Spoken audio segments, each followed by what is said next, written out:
podcasts you love. From people you trust. This is Twit. Hi, this is Leo Laporte, and this is my Tech Guy podcast. This show originally aired on the Premier Network's 200 radio stations all over the country on Saturday, April 25th, 2020. This is episode 1689. Enjoy. The Tech Guy podcast comes to you from the Twit LastPass studios. You're focused on security, but are your employees? LastPass can ensure they are by making access and authentication seamless. Whether they're working in the office or remotely, visit lastpass.com/twit to learn more. This episode of the Tech Guy podcast is brought to you by Mint Mobile. Mint Mobile provides the same premium network coverage you're used to, but at a fraction of the cost, because everything is online. Mint Mobile makes it easy to cut your wireless bill down to just $15 a month with their 3-month introductory plan. And you'll get the plan shipped to your door free at mintmobile.com/techguy. Well, hey, how are you today? Leo Laporte here, the Tech Guy. Yes, time to convene once again to discuss the ways strange and terrible of technology. Computers, the internet, home theater, digital photography, smartphones, smartwatches, all that jazz. 8888 Ask Leo. That's my phone number. Let me give it to you again. Slow. Ready? You got a pencil? You don't need to write it down. I'll tell you where you can get it anytime. 888-827-5536. Toll free from anywhere in the U.S. or Canada. Outside that area, you can Skype out and get to me. I also keep a copy of the phone number on the website. Everything's on the website. Everything. And it's free. There's no sign up. You don't have to log in or anything. Just go to techguylabs.com. I don't even think you have to type www. You just go to techguylabs.com. Easy to remember. I'm the tech guy. I'm in my lab coat with my Bunsen burners, my protective eyewear, and my face mask. And here I am, sheltering in place in my lab, Tech Guy Labs. We don't know why they're plural. Could be just Tech Guy Lab. Why are there two of them? I don't know. Don't know. But that's what it is. techguylabs.com. Maybe it's my doppelganger in the other lab. That's probably what it is. I think it was Thursday, watching a little TV as one does. Nothing much to do late at night, except look at the moon or look at the screen glowing in your living room. So I was doing the latter. And then my phone went, stopped working, rebooted. So the little white apple on the screen. I said, what the heck? It was the second time that day it had happened. Now I know why. Oh, some wag sent me a text message which crashed my phone. Yes, it's happening again. This is not the first time. It's the same software that's causing the problem. It's what we call a rendering engine. Boom, boom. It's the thing that draws the pictures and the text on the screen. And it is what we call an interpreter. It gets information, interprets it, and puts it on the screen. The problem with interpreters is if you're not careful, they can be sent something that they go bonkers with. And as every good hacker knows, yes, I know you know this because you're a good hacker. Every good hacker knows that if you can get a computer to go bonkers, you're one step closer to getting it to take over it. To getting in its guts and saying, I can do what I will with this little machine. Crashes are usually a prelude to a hack. As soon as they figure out how to crash it, they go, okay, we were able to jump to memory somewhere we shouldn't have. That's good, because that's what's happening. Now, if we could just put something evil at that spot, now we're talking. So if you won't see it because it'll crash. This is the really sad thing is it'll crash it without you even opening the messages program or looking at it. It also works in other messengers like Telegram, Facebook Messenger, and it works on the iPhone, the iPad, the Macintosh, and the Apple Watch. It's everywhere. It's a string of characters, Cindy characters, and the Italian flag emoji. The Cindy language. You don't have to understand the Cindy language to be able to use it. You just need to paste it in. It's being spread around.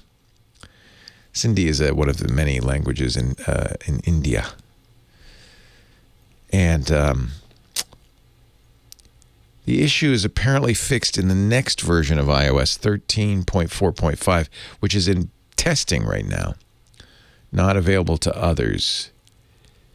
So expect maybe even today, and it would be worth it if you, and it's just a little information. You know, my wife said, oh, you should take it in. I said, oh, I guess there's something wrong with my phone. But then I found out, no, it's something not wrong with my phone. It's doing what it's supposed to do. This is one of a number of bugs. All of a sudden, what they call zero-day flaws, because they're already in the wild before anybody even knew about them. It's, as Vice says, the rarest fish in the cybersecurity ocean, which is really stretching a metaphor a little too far, I think. It takes advantage of vulnerabilities, yes, of course, in Apple's normally secure operating system. It's covered by a company in San Francisco called ZecOps. They all have funny names. It was announced on Wednesday that a few of its customers were targeted with 2 different zero-day exploits for iOS last year. Apple will also patch these, we presume. 0 days are bad because it means there's no fix and it's already being used. Typically, they're discovered and used by nation states, spy organizations. And they're usually targeted against diplomats, spies, political figures, that kind of thing.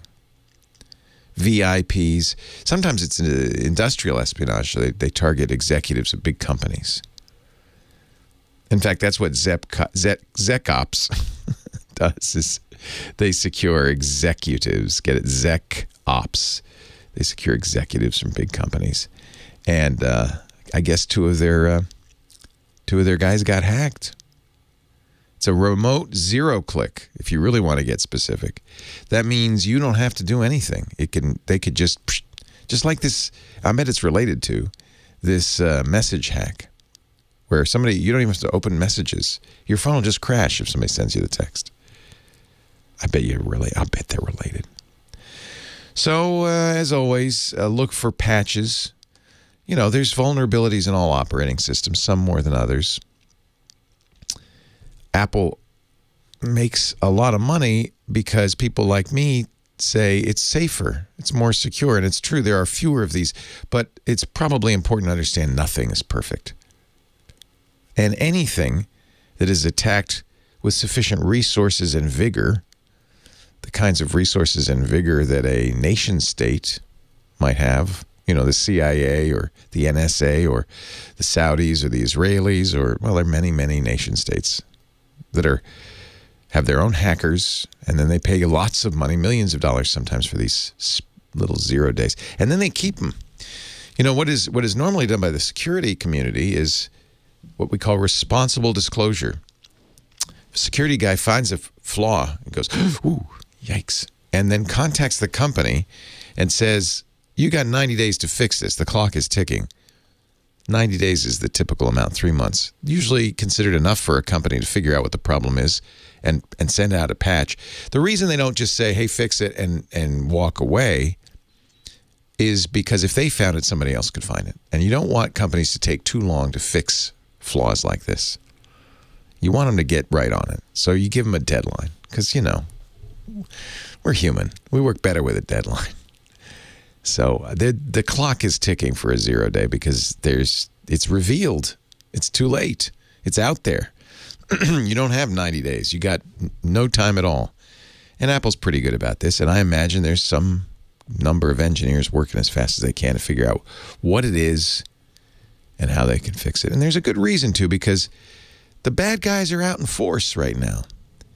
They are loving this quarantine thing. Ransomware attacks, in fact, now are bigger than credit card theft.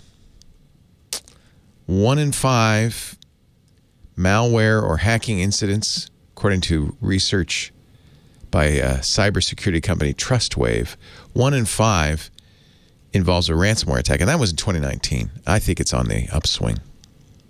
That's a 400% increase over 2018. It means that ransomware attacks are more common than credit card and financial data breaches for the first time ever. I guess that's not really a surprise to anybody, is it? Nope. 8888 Ask Leo, website techguylabs.com. There's a chat room. We go 24/7 in our chat room. They're wonderful people in there, family friendly. It's irc.twit.tv. You can go there in your browser. And Kim's here. She's answering the phone. She's going to take your calls in a bit. Scott Wilkinson, our home theater guru, is coming up. Johnny Jett, our travel guy. We got a big show planned for you. The GizWiz 2 today. Leo Laporte, the tech guy. Your calls coming up.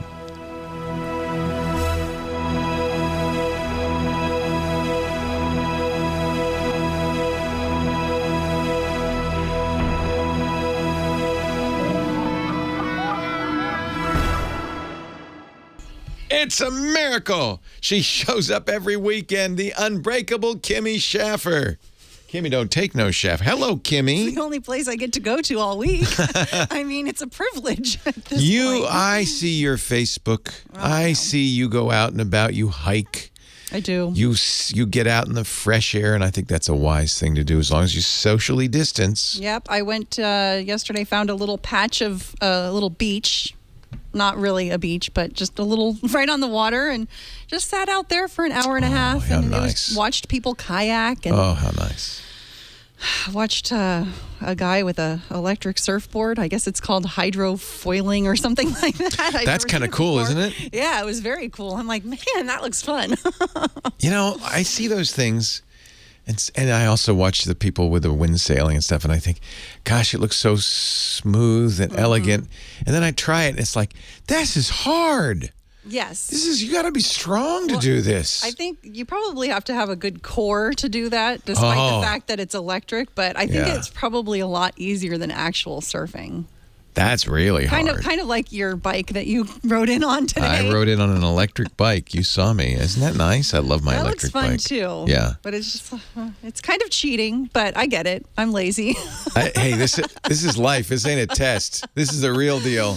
Yeah. I'm not cheating. You can't. Electric bike. If it could take me up the hills and I don't. Well, that's what it is. That's what it is. It's for the hills, and you still pedal and stuff. It's nice. I like it. I'm a big electric bike fan. They do look very heavy, though. They're really heavy. So if you lose power, it's a lot of work. They're like 60 pounds. So yeah, they're not light. Yeah, you don't want to lose power when you're going up a 90-degree grade. Yeah, it would serve me right, wouldn't it?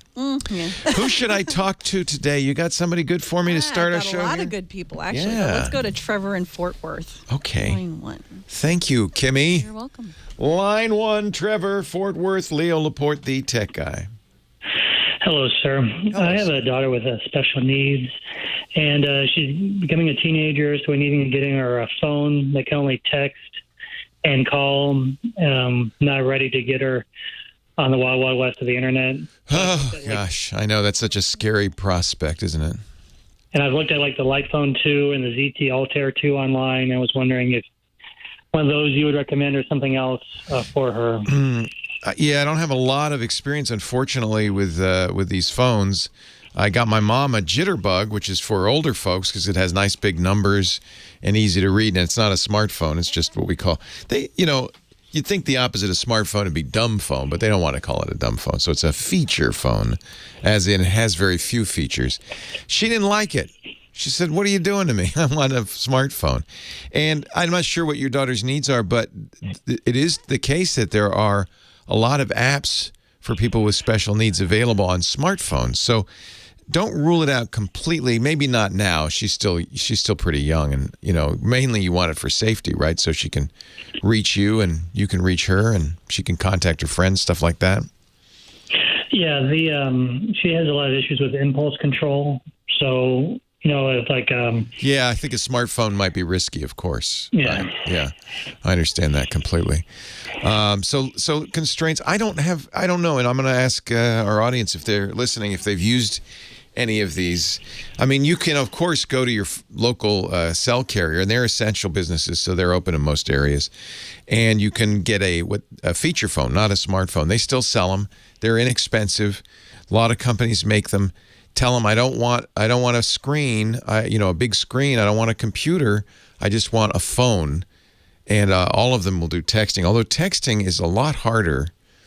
Do you remember the days before smartphones when you had to use something called T9 to text? You'd type, because there was only the dialing numbers, right?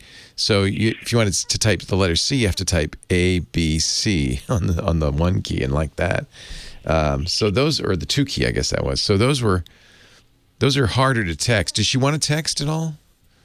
Yeah, she wants to text. So we actually tried a feature phone, and the issue was we got it disconnected, so you can't connect to Facebook or the internet, but then she still has Wi-Fi. So, and then we're having issues with that, and I'm not going to get into. No, I understand. That's fine. You don't have to get. Yeah. You got a smartphone, not a feature phone. Feature phone won't get her on Facebook or anything like that. No, these feature phones do. Some of them do have. Some of them do now. Oh, that's not a feature phone. Yeah, that's a half smartphone.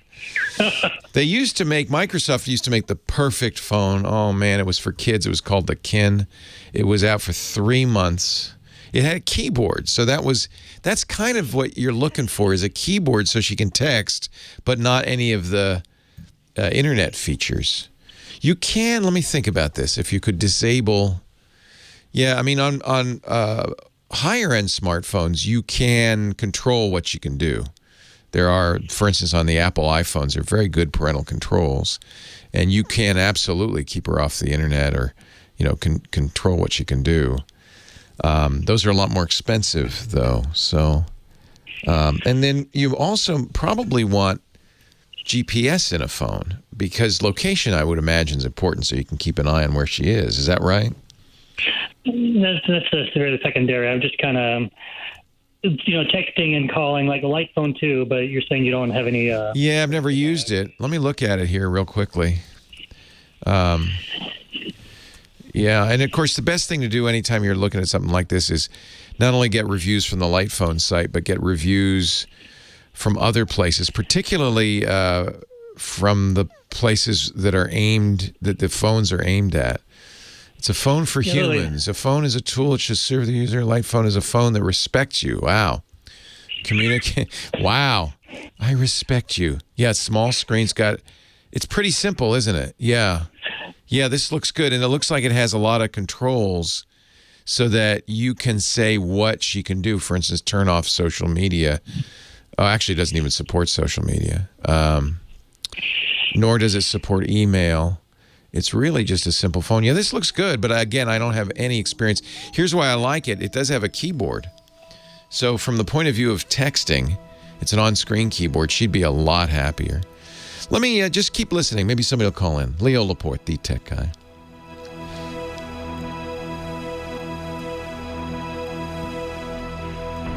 Yeah, I'm sorry I don't have more. Oh, it's gone. Sorry I don't have more concrete advice. This looks pretty good. This light phone looks like it's specifically for people, not necessarily who want it's not for people who don't want a complicated phone. It's for people who want a limited phone. And they have their own phone plans. Oh, it's not available yet. You have to pre-order it. So no one will have used it. This looks like a really good idea. It's very similar to the Kin, actually. Can call, text, set alarms, use a calculator. This is very simple. It does have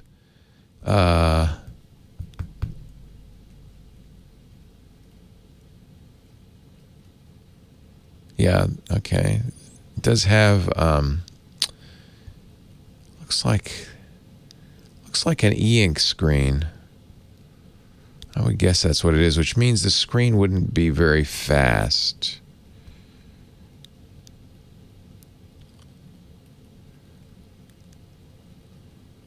me see what they're charging for it. $350. Unlocked 4G LTE cell phones. You still have to buy.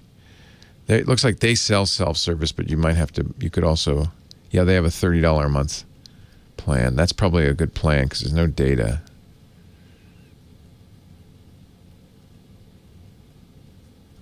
Although if you already have a plan, you might be able to get her on the a family plan for less than $30 a month. If you don't do data. Data is the expensive thing. For instance, Google Fi, it's $20 a month for unlimited text and calling. It's the data that's expensive. This is interesting. I'm not familiar with this. The Light phone. Yeah, it's on Indiegogo. Leo Laporte, the tech guy. What is hip? I'll tell you. It's this guy right here, this cat, man. He is so hip. It's Scott Wilkinson, home theater geek, and our resident AV guy. Hello, Scott. Hey, Leo. How you doing? You read his reviews on techhive.com. I read your review of this hi-fi, i-fi hip DAC, which is a little digital audio Speaking of converter. what is hip. Yeah.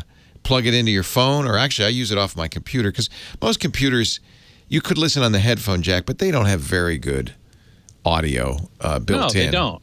So getting an external audio adapter that takes the bits, which are, of course, perfect, coming out of the US well, they're unmodified anyway, coming out of the USB port and converting it inside this external device and then plugging your headphones into it. It sounds wonderful. So I even on the MacBook, they don't put very good converters. So I now listen whenever I'm listening on my computer, MacBook or Dell, I will listen through this. It's great. Really like it. Yeah, it's great to have a separate box that's purpose-built, purpose-designed and made for that one function. Right. And it really sounds really good. Yeah, techhive.com, you can read his review of the iFi Hip DAC. And they call it looks like a hip flask. I think that's why yes, it does. I think that's why they call it a hip DAC. I know. Because it's got that big, nice volume knob. Nice control feel on that volume I love the knob. click and the smoothness of the knob. Smoothness of it. It's very solid. Yeah, I'm very really happy good. with it. So what's up with you in your world, Mr. Wilkinson? Well, speaking of reviews on TechHive, I just posted one yesterday, I think.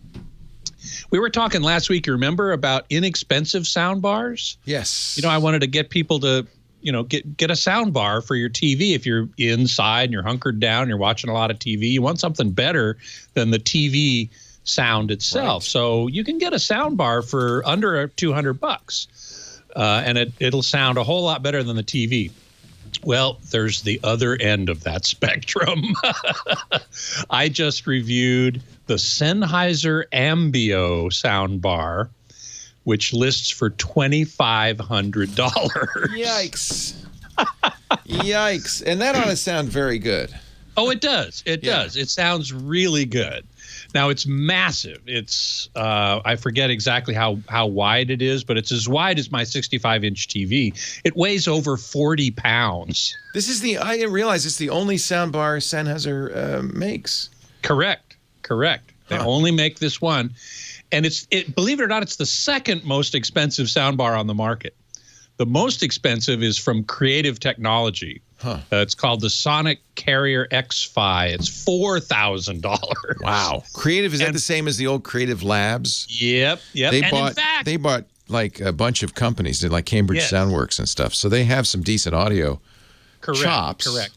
And in fact, last week I was talking about the other end of the creative spectrum. They have something called the Creative Stage, $137 on Amazon. Wow. And for a low-cost soundbar, it's highly recommended by CNET. So they've got some chops for sure. Look at all the speakers on this Mbo. 1, 2, 3, 4, 5, 6, 7, 8, 9, 10, 11, 12, 13 drivers. Yep. Wow. And 2 of them are firing upward. And so what it's trying to do... Oh, the Atmos. It's Atmos compatible. It's trying to create what's called an immersive sound field. So how does that work? How well does that work? Well, what it's supposed to do is take the speakers on the side and the speakers firing up and reflect them off the walls and ceiling to give you an immersive sound field. And that was the one thing about this soundbar that I didn't think worked very well. Should you, if you did this, would you want to mount it above the TV as opposed to below the TV? No. You'd want to mount it below the TV. Okay. But in order to get that immersive sound field with sound coming from above and sound coming from the sides as well as from the front, you need a pretty square, rectangular room without any breaks in the walls. You need essentially a perfect room. A perfect cube. Well, not a cube. No. A cube square, would be anyway. Bad. Oh, you don't want a cube. Okay. No, because then you have sound. You have reflections in the room, and at certain frequencies, those reflections build up into what are called standing waves. And if you have different dimensions of the room, cause standing waves at different frequencies. And if all the dimensions are the same, as in a cube, then all those standing waves are at the same frequency, and they really build up. So what you want to do is, ideally, you want a room with different dimensions in all three dimensions. You want what they call a rectangular. Yes, exactly. Which is a rectangular cube. An oxymoron if I ever heard one. Well, it's a three-dimensional rectangle is a rectangular. Exactly. Yeah. Or a cuboid. Yes, they call them cuboids. I had to look it up. I'm sorry, I didn't know. That's quite all right. Yes. That's quite all right. Anyway, so if you had such a room, then I'm sure this Mbo would create a pretty effective immersive sound field. In my room, I put it in my main home theater, which is pretty rectangular, but it's got an open closet on one side where I have my equipment rack. Why? And so, why? Why did you put a door in this room? You've ruined its Well, it was a pre-built house when we bought it. That's the way it was. How dare they put a door there? I know, a closet. A closet. I'm just teasing you. I'm just teasing you. I know. Anyway, so it wasn't perfect. Now, the higher, I found this very interesting. When I listen to things, there's a Dolby Atmos demo disc. And among the things on this demo disc is a rainstorm. And you think, okay, good. Rain coming from above. That would be the perfect Atmos type of sound. And indeed, when I played that, I could hear the rain coming overhead, but only the high frequency parts. The higher noise sound did appear to be coming from overhead. So, but the lower mids and lows did not. So, and watching a movie with a lot of, Atmos stuff coming from all around you, most of it was in the front. So now the sound quality of this sound bar is phenomenal. Mids and highs, the lows were especially impressive. And this is without a subwoofer. This thing does not come with a subwoofer. It's rated down to 30 hertz. What? Which is really low. And that bore out when listening to real material. You could hear the tubby bass. Absolutely. Well, it wasn't even tubby. It was This nice guy plays the tubo. He knows tubby. I know tubby, believe me. So, that was super impressive. Wow. So I was. Would you want to add it? I guess it sounds like you don't need to add a subwoofer. I didn't feel a need to add a subwoofer. Well, good, now, at that price. Sure.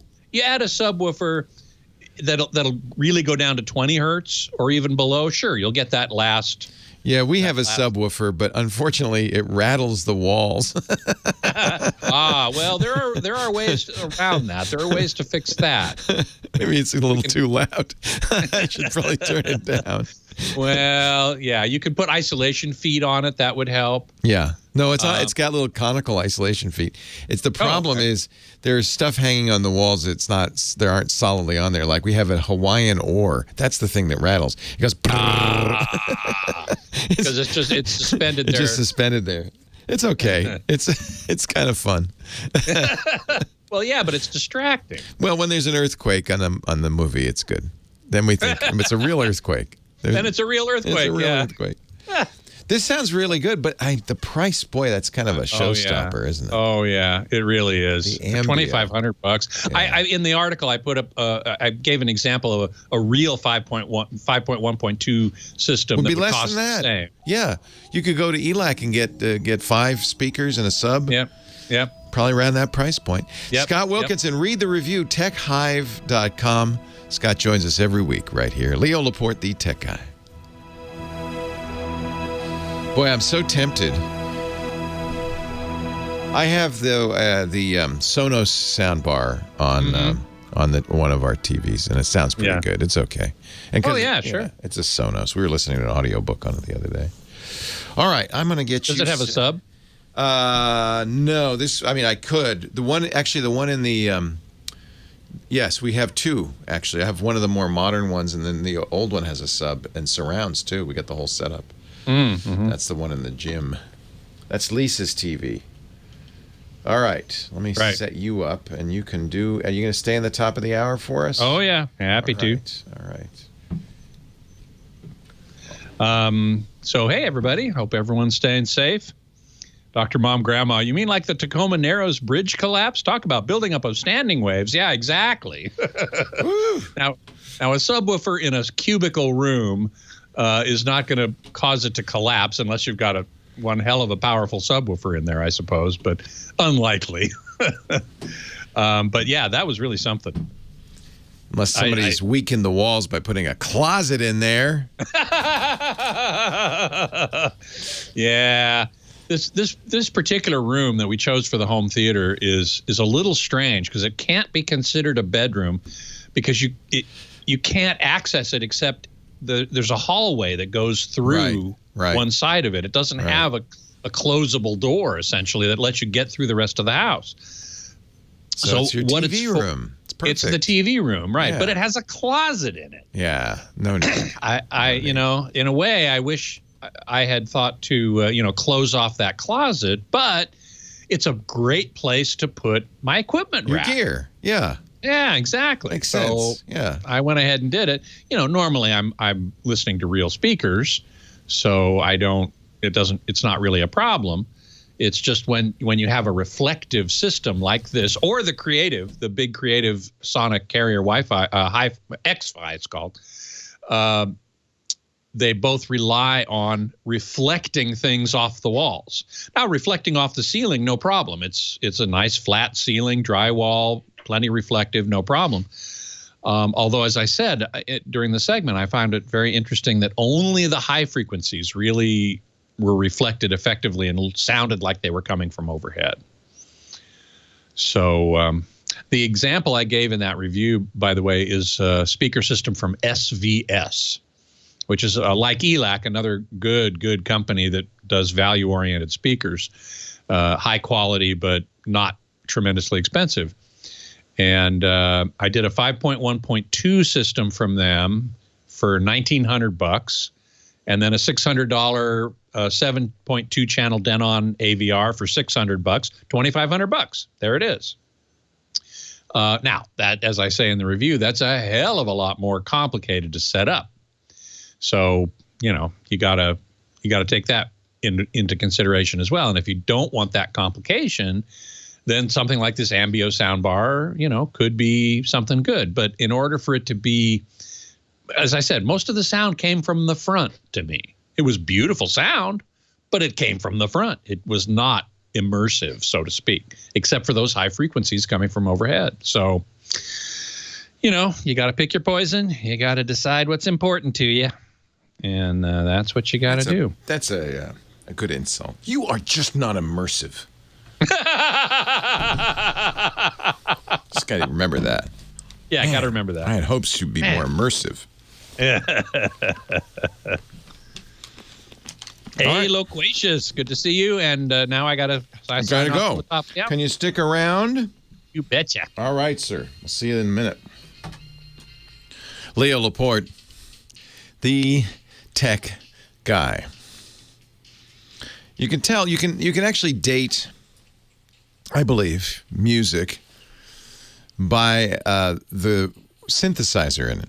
This clearly comes from an era where we were still pretty much enamored of the synthesizer. I'm going to guess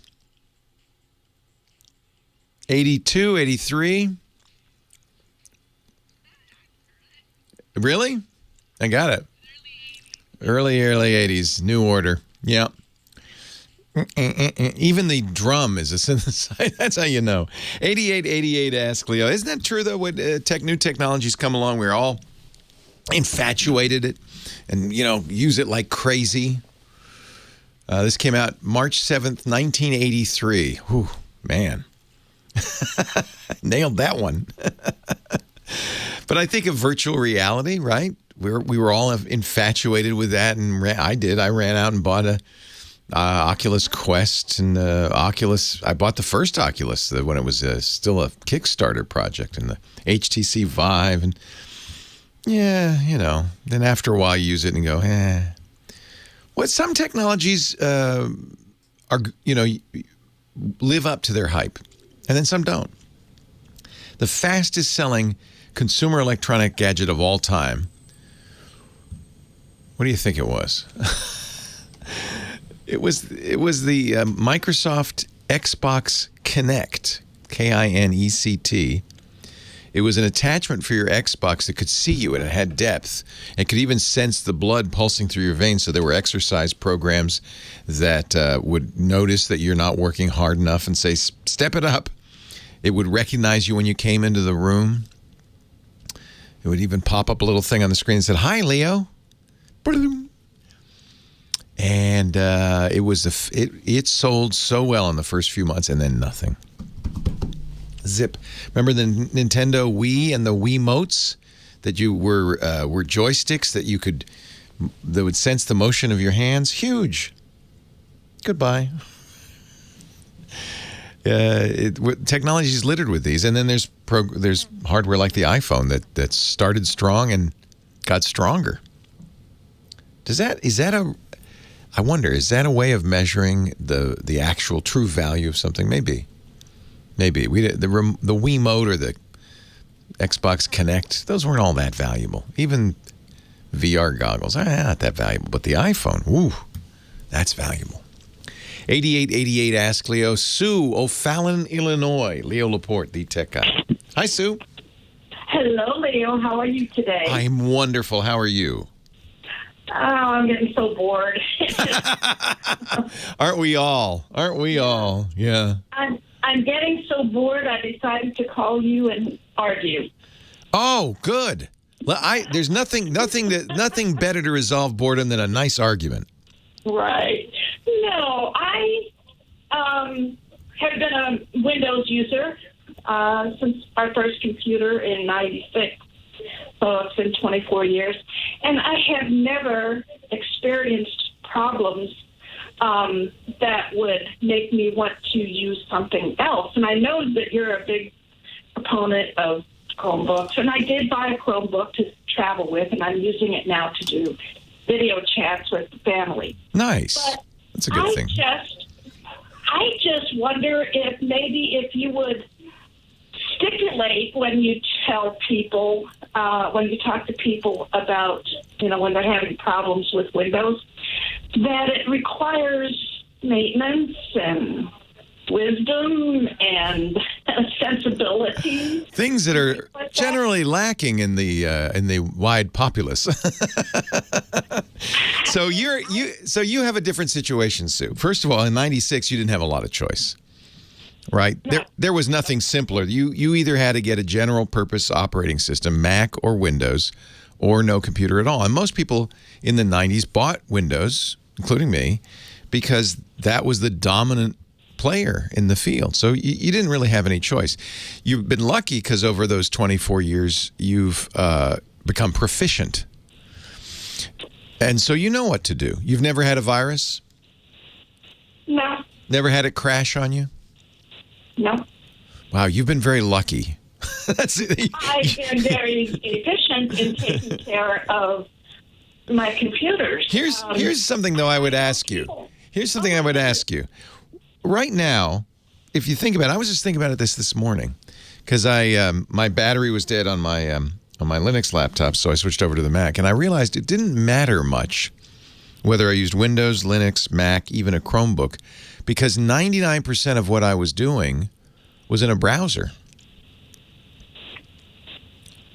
Do you find that that's the case? What are you doing that requires Windows? Well, I do have, I have two different computers. I'm on the one in what I call the office. I have, the scanner, printer, and all that kind of stuff. Everything, the big speakers and everything. I do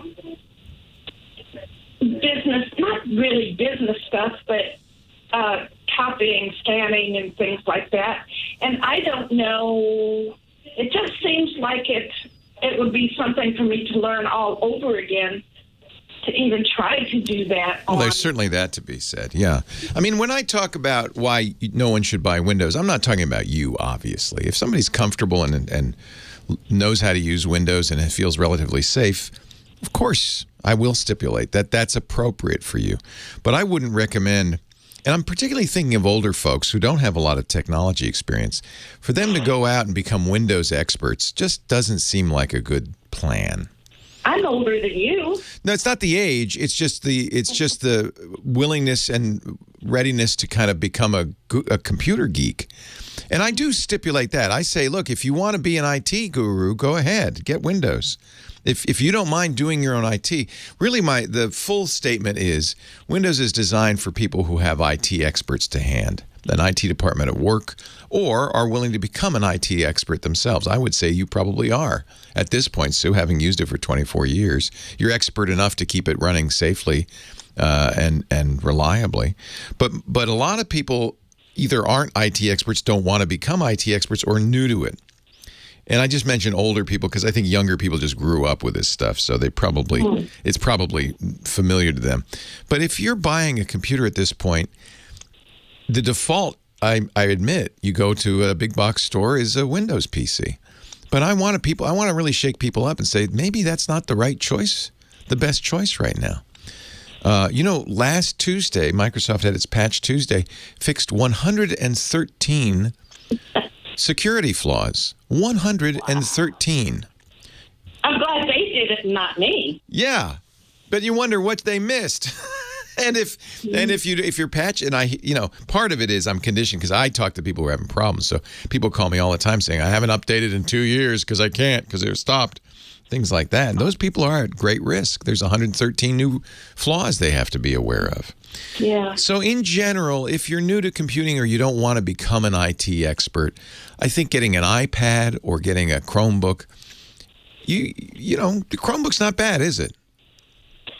I don't know. All I use it for is Facebook and email when we travel. Of course, now we can't travel, so right. I know. Pull it out. I know. Every once in a while. Yeah. Well, and also, if you're really a computer guru, I would look at Linux because that's the next step for you, and I think it's better maintained and designed, frankly, than Windows is. Microsoft is a very competent company. I'm not saying they're not competent to do it, but they have a different mandate. They've got to keep software, 30-year-old software, running on their platform. So there's not a whole lot they can do.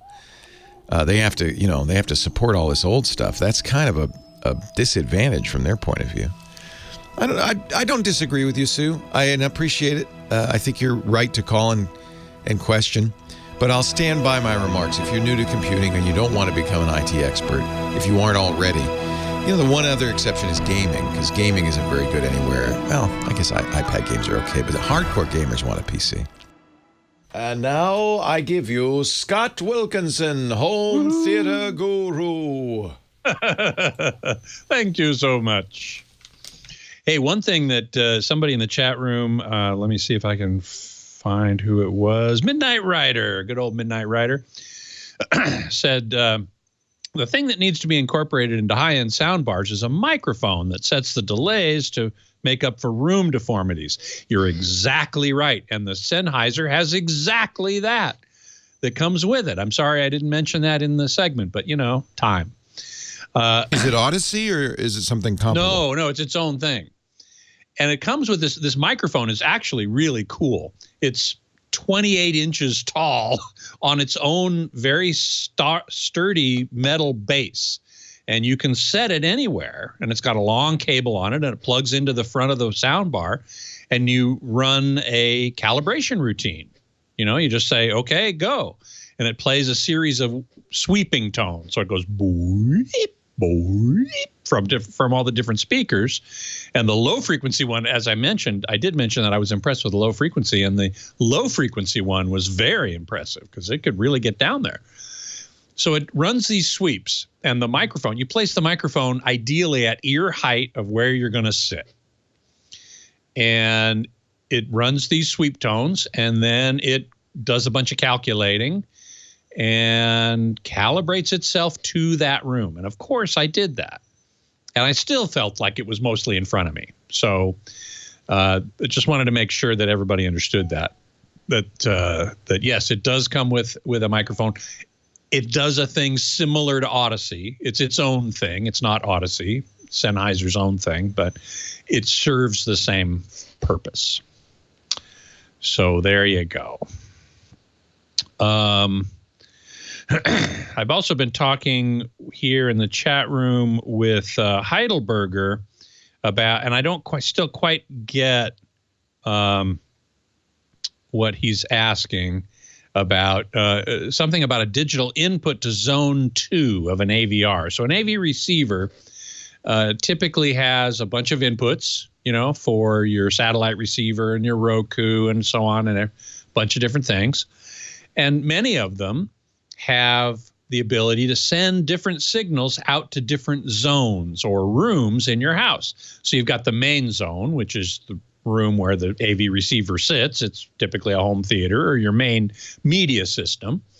And then you might, send a signal out to zone 2, which might be the bedroom, or zone 3, which might be the den, or whatever. And I still don't quite understand, Heidelberger. Hopefully you can clue me in here, that he was asking for a digital input to zone 2. AV receivers have a bunch of inputs that aren't zone specific, and then you assign which ones go to which zone. So, I think he said he wanted to play his Roku audio in zone 2. That should be completely possible with most multi-zone AV receivers. Let's see, James, do you have any information resource on effects of slanted ceilings on speaker sound or placement? I don't know of any place I can point you, but I can certainly say that I do know for a fact that if you wanted to set up an Atmos system with speakers pointing upwards to reflect back down to you for the overhead channels, many home Atmos systems do that. Slanted ceilings don't work. They just don't work. Now, other than you have to have a flat ceiling, and it has to be fairly reflective. Now, if you have a slanted ceiling, cathedral ceiling or something like that, how does it affect a non-Atmos system where you just have speakers around you, maybe only in front, and 2-channel system, or a 5.1 with surrounds and so on? Certainly the architecture, the shape of that room will affect the sound and the sound modes, the room modes, that is these standing waves I was talking about earlier. So it will affect that. It depends, and the architectural acoustics of it are probably too complicated for like an article like I would write. That's a complicated subject. There are many, many books written on architectural acoustics. And if you don't have a rectangular type room, then things get very complicated. So that's not an easy answer, I'm sorry to say. Let's see here. Lumpy, did I like the end of Picard season 1? Yes, I did. I enjoyed that show. It wasn't perfect. I was a little dismayed at how evil Starfleet has become. But I thought the piece was very nice. The season 1 I enjoyed. I enjoyed it more than Discovery. I don't know how you guys feel about Star Trek Discovery. It's the other Star Trek show on CBS All Access. I watched the first season and I just didn't get into it. So I haven't watched the second season. So, but I did watch Picard, and I'm looking forward to season 2 of Picard. One of the things I like about Picard, and I'm sure any Star Trek fan does, is the appearance of old friends, right? Troy and Riker being married, having a daughter, living in a cabin in the woods. I thought that was great. Jerry Ryan as Seven of Nine, I'm not sure. She was in Voyager, so how does she come back into a next-gen kind of storyline? Well, she does. And she's pretty badass, so that was cool. I would love to, and Data, of course, shows up, and one of Noonien Soong's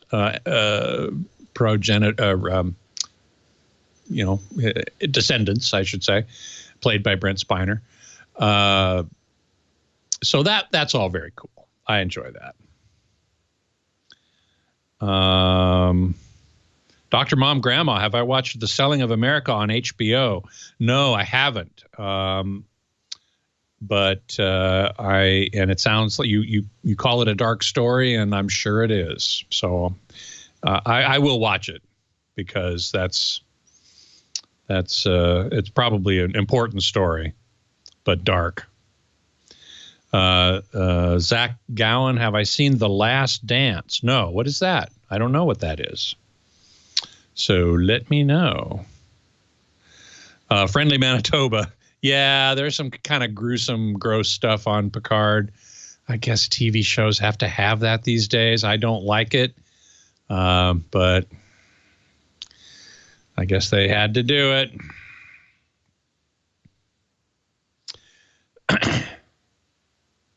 Let's see. Scooter X. Oh, let's see. What's a good movie to watch to really test a complete sound system? There are a bunch. I love Gravity for its Atmos effects. And it sounds like I'm about ready to be done. Zach Gowan, Bulls. I'm not a basketball fan, so... Yeah, you'd have to be into Michael Jordan before you'd enjoy The Last Dance. Although apparently it's fun to watch the liquor in his glass go up and down. I don't... Thank you, Scotty. Take care. Thanks, Leo. Bye-bye. See you next week.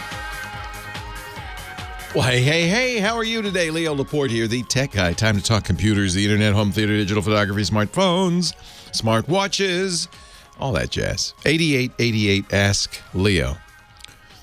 That's the phone number. 888-827-5536. If you're bored, come pick a fight with me. It's okay. I actually enjoy that. I enjoy a conversation back and forth amongst friends. And Sue's points were well taken. I'm trying to save people who haven't yet committed to Windows. It's what I'm trying to do. People who haven't, because it's just, you think, well, that's what everybody uses, so it must be okay. It's not. Ugh. I get chills just looking at it. Knowing the horrors that lurk under the hood. 8888 Ask Leo. So, don't feel like you have to agree with me by any means. We also have a great website, techguylabs.com. That's free. There's no sign up. And you can always leave comments there. If you're shaking with anger, you don't trust yourself not to throw a punch at me, then just do it on the website. techguylabs.com. I have noticed we're all a little tense these days. Wonder why. A little tense. There's no reason. Let's relax. Enjoy the ride. At least we're still riding. Joey in San Diego, Leo Laporte, the tech guy. Hi, Joey. Hey, what's up, handsome? Oh, not much. What's up with you, good looking? How you doing? Hey, Leo, I want to say something, too, man, right quick, and then I'll get to my question. Sure. I just love your recommendations, man. I mean, you usually right on or Thank you. Very close, Well, everybody, I use everything I talk about. Because I'm like I just such a geek. I try everything. So at least recommendations are coming from my experience. But I don't expect everybody to agree with me. I'm just telling you what I think. That's all. But if it's like when you find a movie critic who's got the same taste you do, then you can listen to them and say, yeah, if they like it, I'm going to like it. It's like that. So I'm glad you found somebody who shares your taste. Man. Too much. It's crazy. We're all in this together, boy. I tell you. Oh, man. You remember the Obi Hive? Oh, yeah. Another thing I loved and recommended. Yeah, I've got one now. I was just wondering, maybe somebody in your chat room. Leo, I mean, when I call somebody, I hear them great. But it's like they don't pick up my signal. I mean, they say they can't hear me. Oh, that's interesting. Can they? Are you just dim? Can they kind of hear you? They can kind of hear me. It's like I'm breaking up, and then they can't make out what I'm trying to say to them. What are you using for a phone? I've got I don't have a corded phone. I just got one of those 9 buttons that you get from the you buy it at the store. Yeah, that's the first thing I'd look at, and maybe you can find a corded phone that you could plug into the Obi Hi. First thing I'd look at is just the device you're talking on, right? Okay. That's always easiest to troubleshoot. The stuff you can simply swap out. Oh, let me explain for people who don't know what this is. The Obi Hi, and it's now available at ObiTalk, ObiTalk.com. The idea was you could get a free Google Voice account, and the Obi Hi was a device that you would put on the internet that would log into that Google Voice account. Google Voice had outbound calls as well as inbound calls, and you'd have a number. I loved Google Voice, free service from Google. It's still around, but I don't know how serious they are about it anymore, as usual with Google. Well, and that's been an issue for about 10 years. Yeah. You never know when they're going to Their attention fades, right? Oh, look at that. Something else shiny over there. So, but the idea was this Obi Hi, you plug it into the internet, set it up with your Google Voice account, and then plug any normal phone into it. And suddenly it's your phone. It rings when somebody calls that number. You pick it up and you can talk to them. You can dial numbers on the phone and it dials it out. So it was this great way to get home phone service basically for free over the internet. And it worked quite well for a long time. There was a brief period. It sounds like you've been using it for a while, Joey. So there was a brief period when Google changed how it worked and then the Obi Hi didn't work. But I gather it's working again with Google Voice, which is nice. Which is funny because I kind of got away from it for a while, and I just went back to it about a year ago. So yeah, you missed that. You missed that period of time. I sure did. It could be the Obi Hi itself. Just to finish the troubleshooting. So the first thing to do is swap out the phone just to see if it's a phone. If it's not the phone, it could be the Obi Hi device itself. And is this the one you got way back when? No, I just got this about 8 months Okay, ago. yeah, because they've really changed the hardware. Yeah. This is a kind of a nice one. Yeah, I think they're gotten much nicer. So it could be. I don't think it's your internet, because if you can hear them, they should be able to hear you. I mean, you're going upstream, they're going downstream. So maybe if your internet were, sometimes internet companies will sell you 10 megabits per second down, and you'll get 128 kilobits up. You get a terrible upstream. So although I think that might be a problem, Leo. If your upstream's really bad, that could be an issue. The other thing is the Obi Hi wants to be closest to the internet, so it likes to be out, not inside the router, but outside, if you know what I mean, in between the internet and the router. And that's sometimes hard to configure. Nowadays, it's challenging because, but it doesn't want to have the router interfere with it. It could be that's also a problem. So Those are all hard to troubleshoot. That's why I said try changing the phone first. Sure. You think if you go into the wall directly... If you read the Obi Hi instructions, they prefer that. Because then they can do... Then you put the router into the Obi Hi, it'll pass it through. They even make... they may make router... Somebody's saying they make router Obi Hi connections. That'd be the best way to do it, is to use their router. I don't... Anyway, that's all of that is speculation. I haven't used my Obi Hi in a long time. It's somewhere in the bottom of a closet. What else can I do for you, Joey?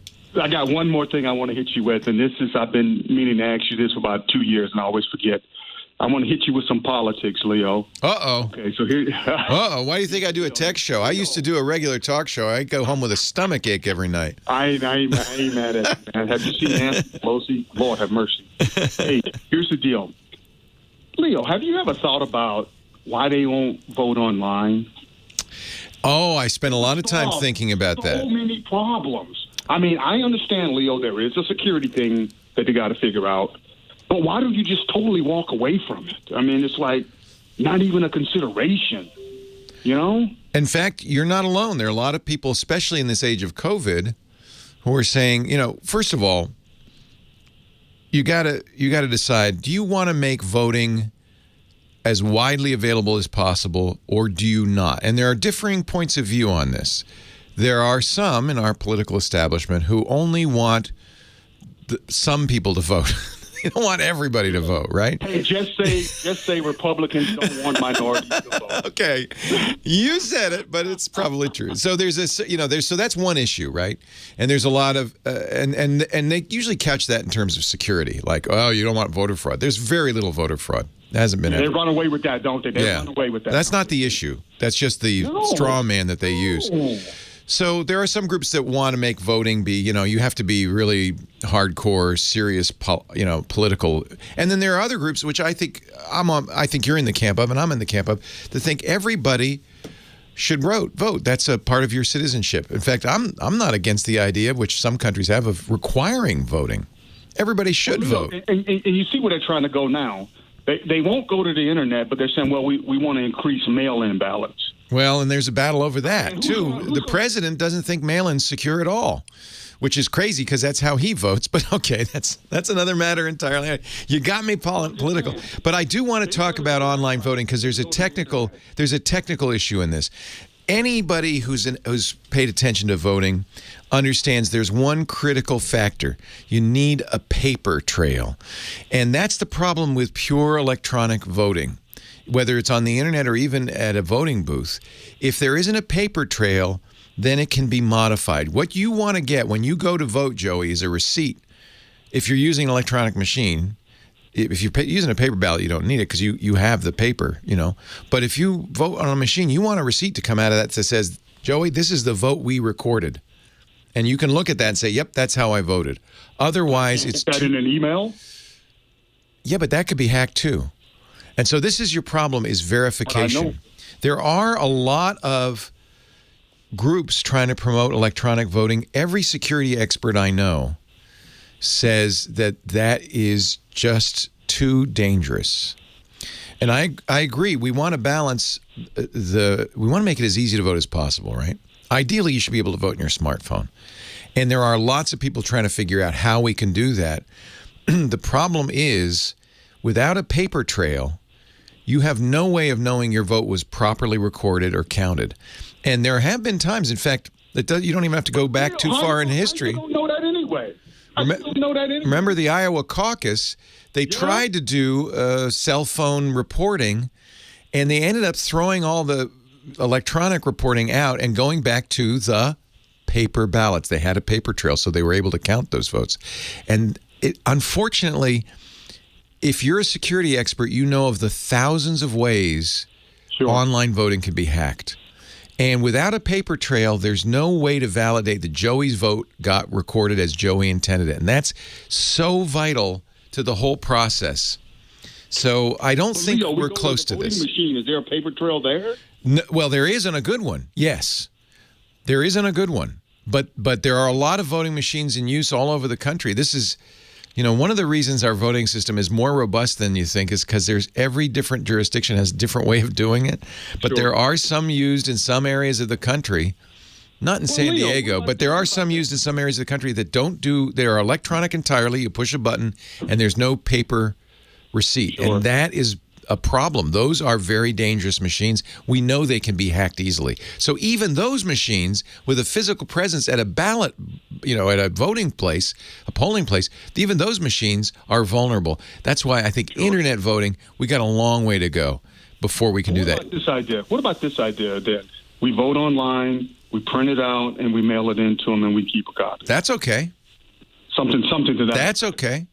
I have no problem with that. There's a way to do it. I mean, come on now. Well, we're going to work on it. We're going to work on it. And I'll tell you what, I'll put some links in the show notes because there are a lot of groups trying very hard to figure this out. But you always want to look to the security gurus because those are the guys who'll tell you. They're the ones who have the mentality. They think about how hackers work, and they're the ones who'll tell you if it's safe or not. And I'm the first one to say security is a problem. It's important. But I don't think we should walk away from it just because of that. No, I'm with you. It should be as easy to vote. Anybody who wants to vote should be able to vote. I completely agree with you. It should be as easy to vote as possible. But right now, on internet voting is challenging to say the least. I'm with you though. We don't want to make it harder. We want to make it easier. Sure. All right. Hey Joey, good question. Thank you, sir. You have good a great question. Day. Thank you for calling. Yeah, any voting system that's going to be reliable, as the voter, you need a paper trail. So you need to be able to say, "Yep, it recorded it properly," and the voting officials have to have a paper trail fallback. If for any reason they think this count doesn't look right, something's going on here. But we've seen machines. They used to, at the hacker conferences, which I don't think will happen again for a while. They used to have Voting Village, where they'd put a lot of voting machines that are used currently in the United States in there, and they'd let hackers go at them. And it was so easy. It was way too easy. These hackers would be, you enter a vote, you look on the screen, it says, I voted for Walter Mondale, and it spits out, he voted for Ronald Reagan. I mean, these things are, any computer's hackable with enough zeal, and what would be more desirable than hacking an election, right? So it's really important that these be secure, and every expert I've ever talked to about this says, you got to have a paper trail, and that's what's wrong with internet voting. There is no paper trail. 8888 Ask Leo. That's our phone number if you want to talk. You know what? This is good. You guys are getting feisty. Let's get feisty. I'd love the chance to defend my opinions, and I even change my mind if you by accident happen to be right. Leo Laporte, the tech guy.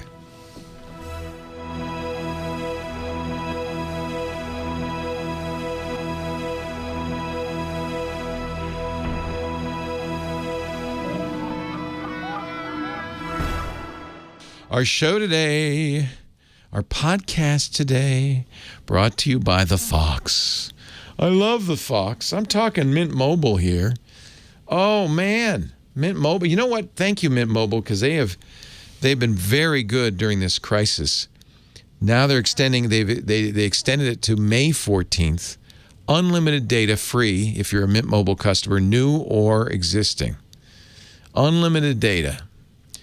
So I'm going to talk about the data limits, but remember that during this crisis, Mint Mobile has been removing those caps. You can find out more at mintmobile.com/unlimited. I'm getting the new iPhone SE. I can't wait. I'm going to put the Mint Mobile SIM in it. When I want to save money, there is no better carrier than Mint Mobile. The same exact premium service I get from, well, T-Mobile in this case, but I'm getting it for a fraction of the cost. Because you know why? Mint Mobile doesn't have the stores. They don't have the marketing budget. They don't have. They use T-Mobile's towers, so they don't have to build those. They eliminate the hidden fees, and you save the same premium network coverage you're used to at a fraction of the cost because everything is online. Mint Mobile. Let me give you an example. So there is a introductory rate, which I love, 3-month introductory plan, $15 a month. Okay, what are you paying a month for your cell service right now? $15? No, right? That gives you, for $15, unlimited text, nationwide, unlimited nationwide talk. You also get 3 gigabytes of data, although right now it's unlimited. So unlimited data, at least for the next month, $15 a month. That's their 3-month introductory plan. They'll ship you the SIM. You can buy a phone from them, or more likely, you can bring your existing phone, and if you go to the website, they'll tell you if it'll work. Any GSM phone will work. But as soon as I did that for a little while, I said, this is so great. I want more data, so I ended up buying the $300 plan a year. So for $25 a month, I get unlimited talk and text nationwide, 12 gigabytes of data, 12 gigabytes of data a month. I've never run out of data. You can pay for more if you need it, but for $25 a month, that is the best deal in mobile. Ditch your wireless bill. Start saving with Mint Mobile. Go to mintmobile.com/techguy. And if you're buying a new iPhone SE, perfect marriage, right? Get the unlocked version. Get it from Mint Mobile, the coverage from Mint Mobile. They'll mail you the SIM for free, and you're good to go. You can even bring your own phone number over. Absolutely. mintmobile.com/techguy. mintmobile.com/techguy. Cut your wireless bill to $15 a month with that 3-month introductory plan. And honestly, I loved it so much, I was just moving all my phones over there bit by bit. mintmobile.com/techguy. Oh, by the way, we thank Mint Mobile for supporting this little old podcast network, keeping us on the air during the quarantine crisis. Thank you, Mint Mobile. We thank you for supporting us by going to mintmobile.com/techguy. And if you want to take advantage or at least find out about the unlimited offer, go to mintmobile.com/unlimited. That's also cool. They're cool. Ryan Reynolds owns them. Of course they're cool. Leo Laporte, the tech guy. 88. Ask Leo. I just want to jump. Jerry Hatfield, Pennsylvania. Welcome. How you on, Leo? I'm getting 3 feet away from my phone. I hope you do the same. We will have social distancing phone calls. Leo, on your advisement, I got the Express VPN. Yeah. Okay, and then on my computer, not a problem. Then it says I'll do it on my smartphone. So I try to download it, but it says I don't have enough memory. Oh, no. That's the worst. So I go into my apps, and I have a whole bunch of Google stuff in there I never wanted, I never asked for, but I can't get rid of it. It's an Android phone, right? That's correct. Yeah, all Android phones come with a host of fine Google programs, and you can't really get rid of them. So there's one thing I want to make, I want to get. Sure. So we typically use different words for disk storage and RAM. Normally when you say memory, I think it's RAM. So is it saying you don't have enough RAM, or is it saying you don't have enough disk storage? Enough disk storage. Okay. How big is your phone? 16 gigs. Oh, there you go. Bingo. They really shouldn't sell 16 gigabyte phones anymore. Well, mine's about 8 years old. Yeah. In those days, in the good old days, you didn't have music, movies, pictures, apps. Right. You were much more limited. But nowadays, most companies start at 64 gigs, and I think that's 64 is enough for most people, but 16 is a little tough. Even the operating system alone. So how much free space do you have on your phone? Do you know? Not very much. That's why I put a SIM card in there too. Well, a SIM's not going to. It doesn't have much. Oh, you put an SD card. SD card. An SD card, right? Yeah. The problem with Android is there's not a lot. You can only move data to the SD card. You can't move the apps there. So good. If you add an SD card, that'll help. Move all your photos over there. Any music, any documents, any data, just move that all over there. My question to you, Leo, is that if I don't have any more memory left on the internal memory of my smartphone, and they try to put something else on me without a sufficient memory for it to hold, can they knock some of my apps out that I want to put their crap in? No. No. Yeah. You really don't like the Goog, do you? Well, I don't mind it, but I never asked for it, you know? No, I know, but it's just the way it is with Android phones. In fact, there are manufacturers that sell Android phones without the Google stuff, and people complain bitterly about that. I would just look at whatever apps you can delete, whatever data you can move, and good luck, because you don't have a lot of storage. He's been everywhere, man. He's Johnny Jet, our travel guru, joins us every week to help us travel like a rock star. Johnny, maybe you need a new gig for, maybe it could be quarantine like a rock star. Yeah, because I'm not traveling anytime soon. No, nobody is. That, you know what? That's for me and for my wife the biggest hardship of this. We're lucky because we we still can make a living and all that. But so I know others have some real hardships. But for us, we get, we see our travel pictures and we go, oh, when are we going to? When do you think we're going to be able to do that again? Yeah, it's going to be a while. I mean, until there's a vaccine, I think. The Delta CEO this week came out and said it's going to be about 3 years until they get back to normal, or what they say is normal. But there's going to be all these different precautions. It's interesting to see what's going on right now. I mean, an Italian firm just came out with some crazy concept, like an S-shaped for coach. So if it's 3 and 3, the middle seat will be reversed. Pictures of plastic plexiglass hoods all over. But plexiglass. I think there is a solution. And I'm going to credit a guy named Paul Buchheit, who created Gmail and later created one of my very favorite social networks, which died, unfortunately, called FriendFeed. Paul wrote in his blog, he said, what we need is fast testing.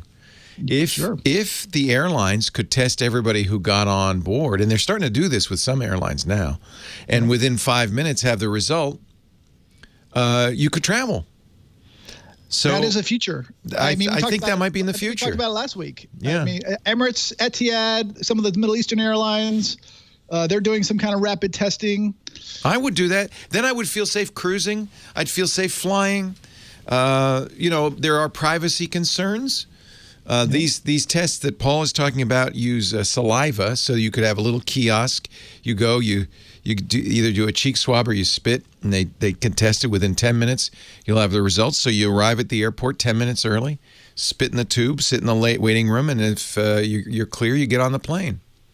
And I think that will be the future of cruising, too. Before you get on a cruise ship, and when you get off, every country, and when you get back on, it's the only way they're going to allow people into their countries. I think it's going to be interesting. United Airlines this week just told their flight attendants they have to wear masks. Passengers on Air Canada have to wear masks on the flights.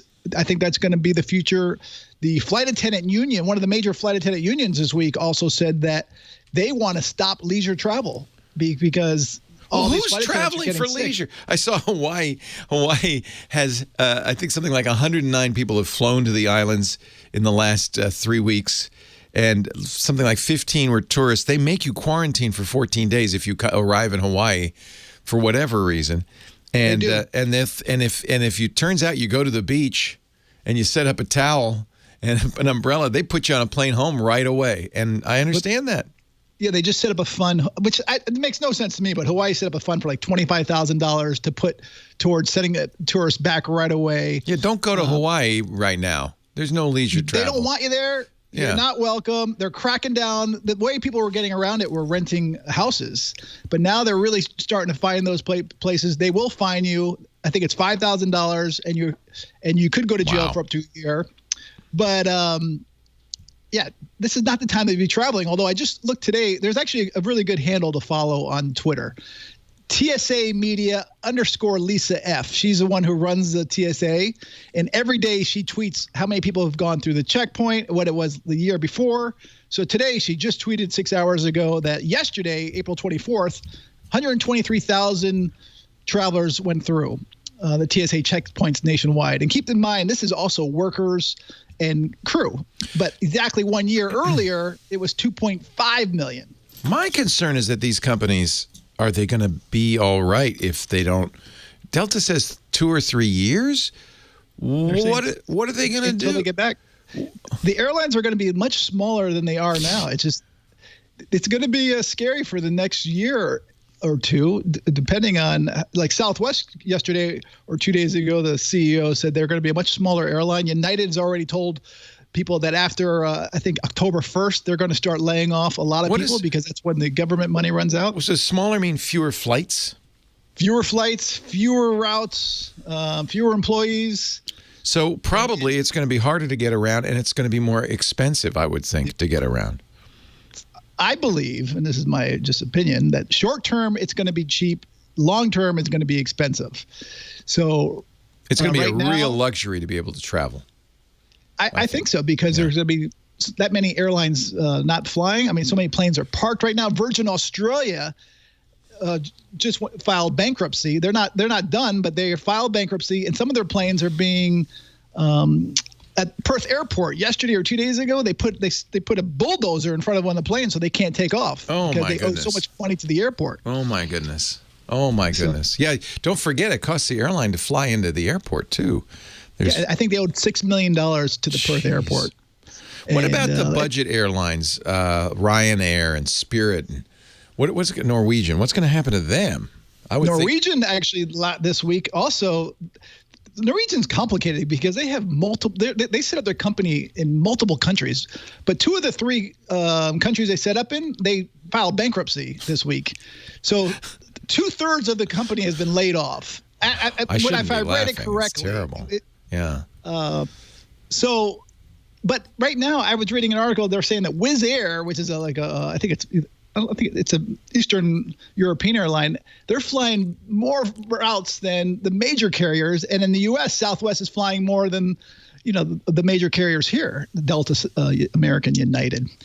So things are changing. So I'm trying to figure out ways to, stay at home. I created a YouTube channel. Tell me about your YouTube channel. So if you go to youtube.com and you search for Johnny Jet, his new YouTube channel is up there, and you're doing something fun. I want to do this with you. You're doing 39 questions. 39. Yep. So, like what? What do you ask? What are the questions? I mean, I ask people like how many countries they've been to, what's your earliest travel memory, what's your best travel tip. I saw your checklist of cities that you've been to. So do I have to do some homework for this interview? Do I have Not at all. Not at all. Okay. It's all. But I couldn't off the top of my head tell you how many countries. Have you sat next to any celebrities, I'll ask you? And what were they like? I've never even sat next to Johnny Jet. I'm sure you've sat next to many celebrities. Never. I used to fly New York, L.A. every other week. I've sat next to almost every celebrity. Really? Or at least close to them. I remember seeing Duran Duran get on in a plane once, but that's it. But I wasn't sitting next to them. They were up front. I was in the back. I mean, I can't think of any celebrities I've sat. I mean, I might be a very boring interview. You should reconsider. I doubt it. My first interview was Josh Gates. He has a show on Discovery right now. He's a great guy. Fun. Well, he's the celebrity. He should just say, I don't sit next to celebrities. I am the celebrity. No, he told me the celebrities he sat next to, like Jason Bateman, people like that. Oh, that'd be He's fun. a great guy, great interviewer. I have Samantha Brown coming up, Andrew McCarthy, some big ones. So you're talking to travel gurus. I am. Big-time travelers. I just did one of my buddies, Lee. This is what I need. He's been to every country in the world. This is what I need because I am not traveling. I won't be traveling in the foreseeable future. I love to travel. I miss travel. And so just, reading about it, talking about it, thinking about it, that's all I can do. But that's... Well, I do have a cool webcam for you, by the way. Oh, yeah. Webcamsydney.com. Oh. And I created a post on 9 travel webcams to take you away. And right now it's only 5 or 6 o'clock in the morning in Sydney, so it's going to be dark. But when it's light out, it's beautiful. Even at night, it's beautiful. I mean, Sydney is one of my favorite. Oh, the Sydney Harbor is so gorgeous. And the lights are starting to come up right now in Sydney. That is a beautiful sight. That is a beautiful sight. Yeah, they do the fireworks there on New Year's Eve. On New Year's Eve, although they canceled them this year. I know, was it this year? They canceled their Australia Day fireworks, not New Year's Eve. It is Anzac Day though, so happy Anzac Day. Thank you, Johnny Jet. Leo Laporte, thank you. The tech guy. Go to johnnyjet.com. That's fun. I like that one, Johnny. I love that. What a beautiful view. Oh, man. I'm just going to leave that on my screen all day. It's live. You can see the cars going over the... Yeah. We tried to go over the Sydney Harbor Bridge because you can walk on it. But our son at the time was just 1 week too young.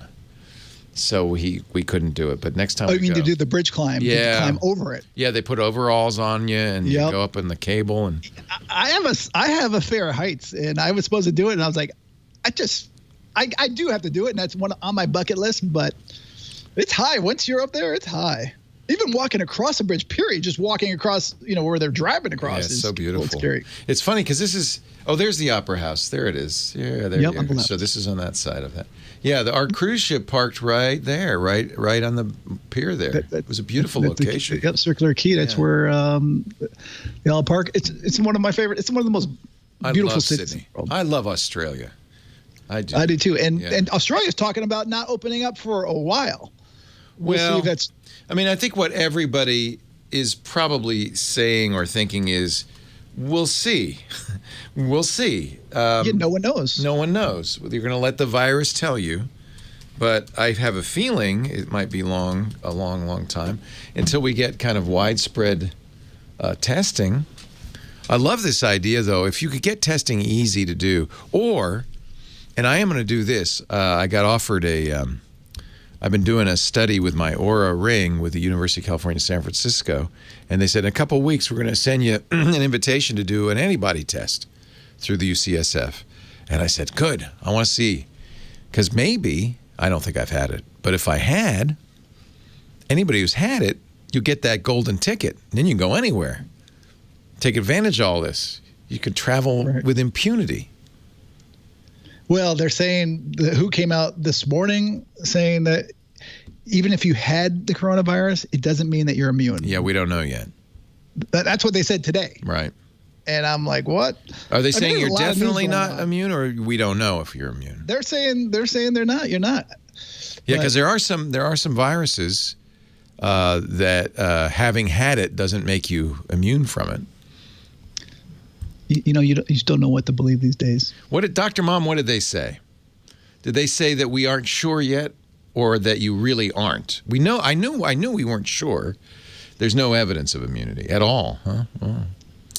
That would be a bummer. Yeah. That would be a bummer. Leo Laporte, the tech guy, 8888. Ask Leo as we talk computers, the internet, home theater, digital photography, smartphones, smart watches, all that stuff. Pete, Clinton Township, Michigan. Hello, Pete. Leo, how you doing? I'm great. How are you? I'm doing good. Flock of Seagulls, love them. Flock of Seagulls. That's the band. Wow, you're good. You are good, Pete. You gave me my mom's spaghetti sauce. I don't know if you remember that at all. Oh man, I love your mom's spaghetti sauce, Pete. Yeah. Okay. Hey, that's good. Okay. We Italians, we got to stick together. That's correct. That's right. We do. Okay, I have a question for you. Scott Wilkinson was on before, and I got a funny story about him. I have a TV that doesn't turn on. I have it turned on by hand. It's an Insignia 55-inch TV. That's just exhausting just thinking about it. You mean you want to turn it on, you have to get up out of the seat, walk over to the TV, push a button. Well, no, walk over, go behind my TV because it's kind of wedged in there. How do you change the channel? That works on the clicker. Oh, okay.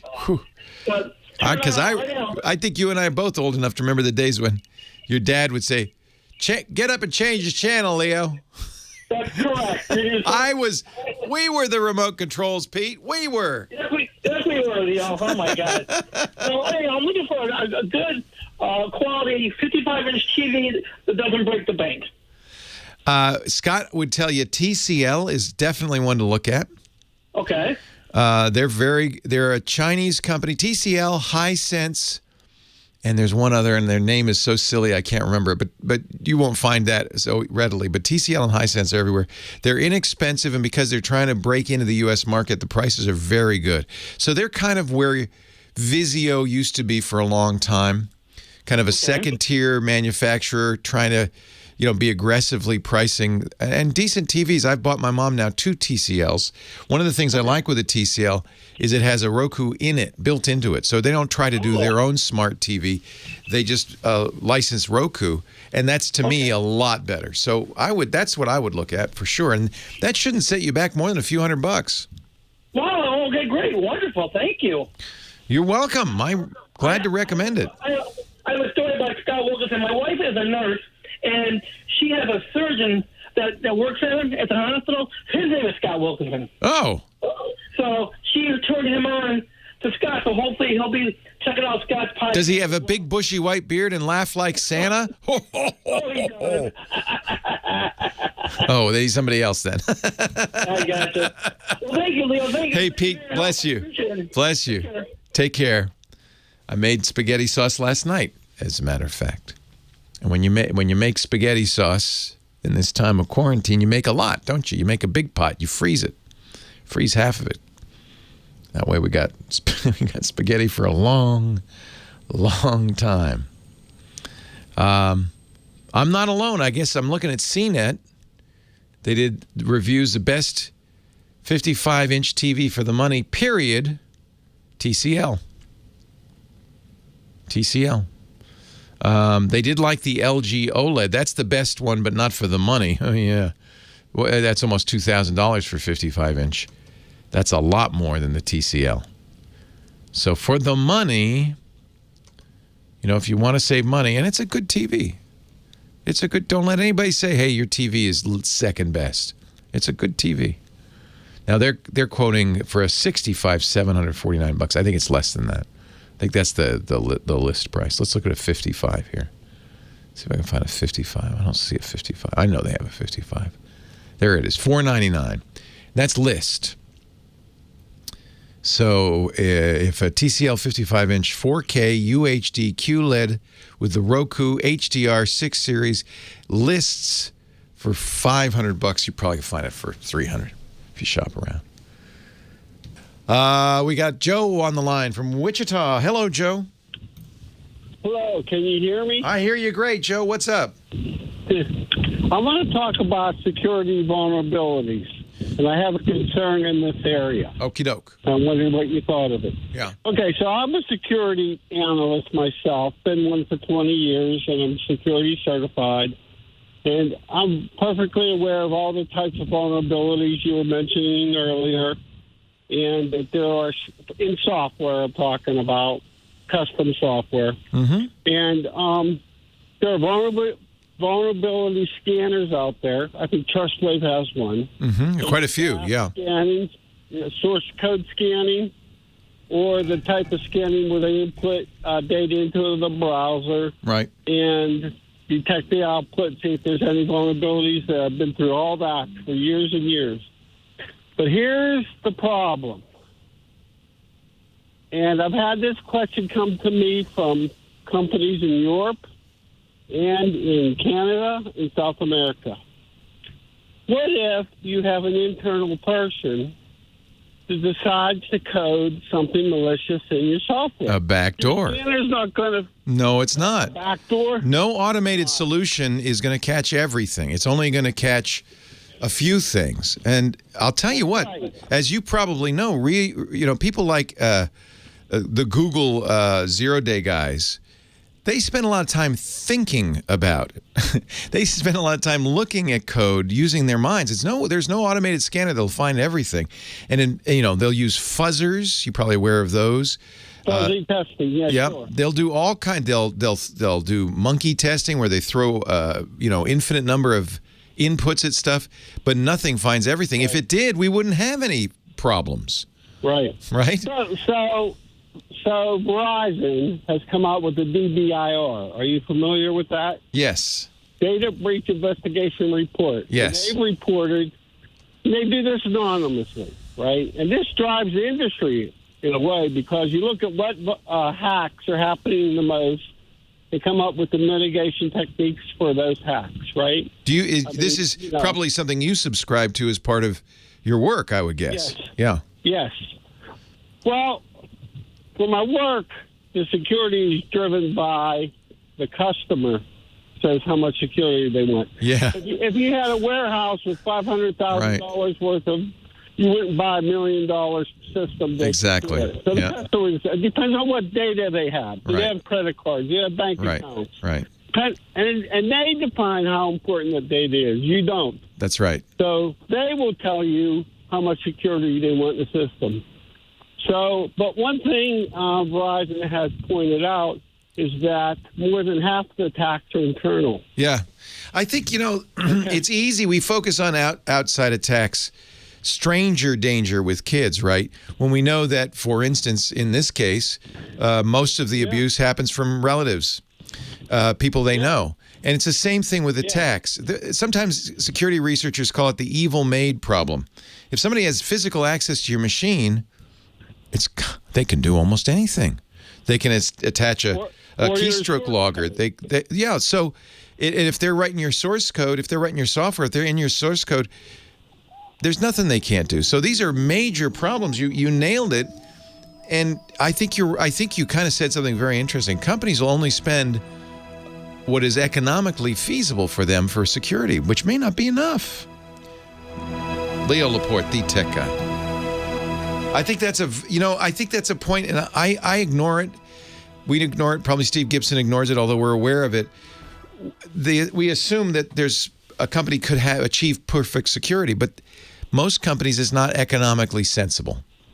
Well, there's an answer to this, okay? And here's where I'm going to go with this virus we're having and Trump. Oh, interesting. Okay, the answer to this is a source control system. Yes. That enforces integrity. Yes. So that means that you can enforce that the software that you've written, that's right, that you've reviewed, there's been a reviewer. That's right. Makes it to the customer. That's right. Nothing's locked up in between. And this even exists in the open source world. You have hashes to verify, and software signed integrity. by the hashes verify integrity. Yeah. That's right. Yeah.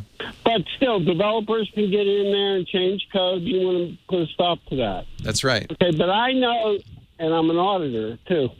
Okay, companies don't always put a lot of money into this.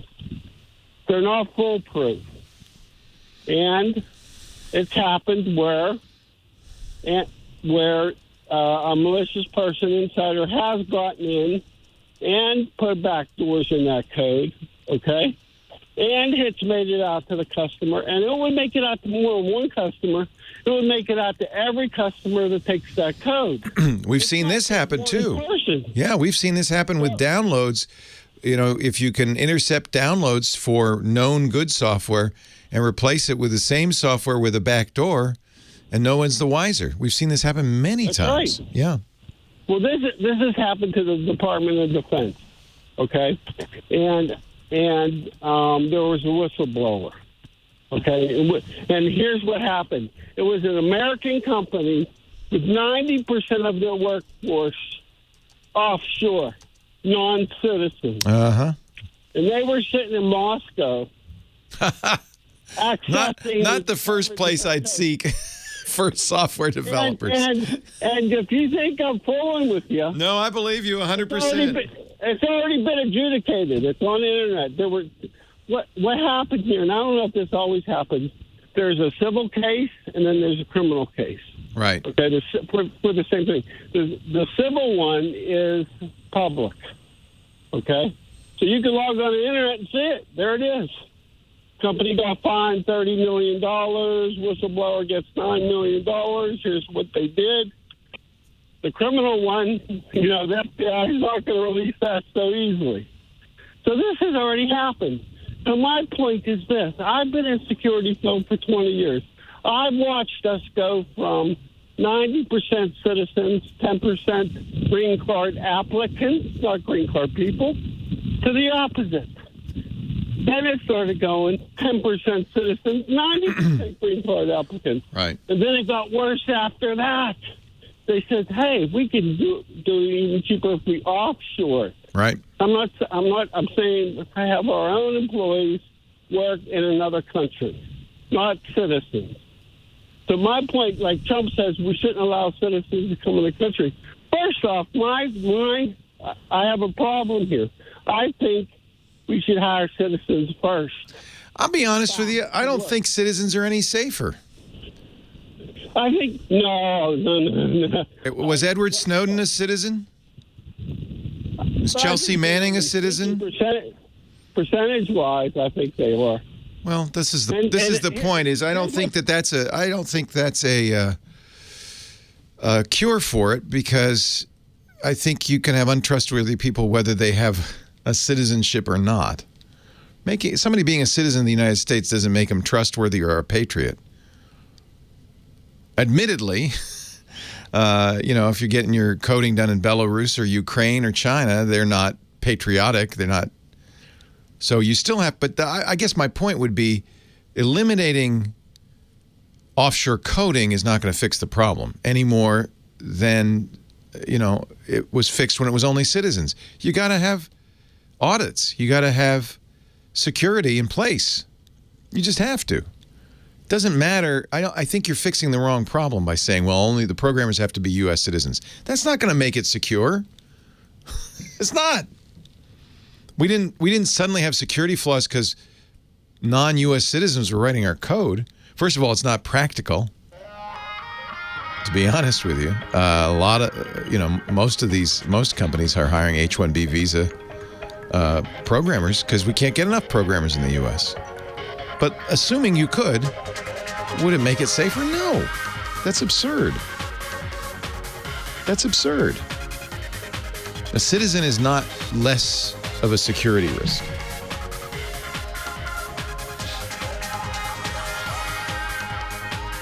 Well, hey, how are you today? Leo Laporte here, the tech guy. Time to talk computers, the internet, home theater, digital photography, smartphones, smart watches, computer security. 8888 Ask Leo. That's the phone number. 888-827-5536. Toll free from anywhere in the U.S. or Canada. We were talking about security before the break. I don't agree with the fundamental premise that, somebody's not American, so you can't trust their code. But it does raise an important issue, which is there is a lot of trust involved with computing. I mean, civilization is a matter of trust, isn't it? And we drive down the street, we trust the person coming the other way is going to stay in their lane. And I don't think it matters what citizenship they have. We have to trust them. And computer software and everything we do these days is running computer software. Well, you can't really see into it. You got to trust it. One of the reasons I'm a fan of open source software, especially for security-related functions like encryption, is because you don't have to believe, you can examine. You can look at the source code, and talented people can look at the source code and audit it, and with care, find problems and eliminate them. What you're especially looking for is intentional problems, backdoors. And of course, people are very clever. So, a bad guy can introduce code that doesn't look bad. That's why we have security professionals looking for code. And that's why automation is never going to solve the problem. But I don't think requiring U.S. citizenship is going to solve it either. There's a lot of insecure code written by American citizens, a lot of it. It doesn't respect national borders particularly. Trust is an interesting question, though. Do you say, I don't trust somebody because he's from another country? Boy, I'd hate to see that. It's been my experience, and one of the reasons I love to travel is that people are the same world over. Some are trustworthy, some are not. It doesn't really matter what country they come from. Some are trustworthy, some are not. And probably the best advice when it comes to software security is it Ronald Reagan, the old trust but verify? I think he was the one who said trust but verify. It's an old Russian proverb, actually, appropriately. And it's pretty appropriate with software. You got to trust the guy writing it, but then verify. Make sure it does what it says it's going to do, no more, no less. And there are ways to do that, but it's expensive. And I think really that's the bottom line of this, is there are a lot of companies that aren't going to spend the money they need to spend. Zoom is a really good example. We've all been using Zoom video conferencing. You've seen the stories about Zoom being dangerous, insecure.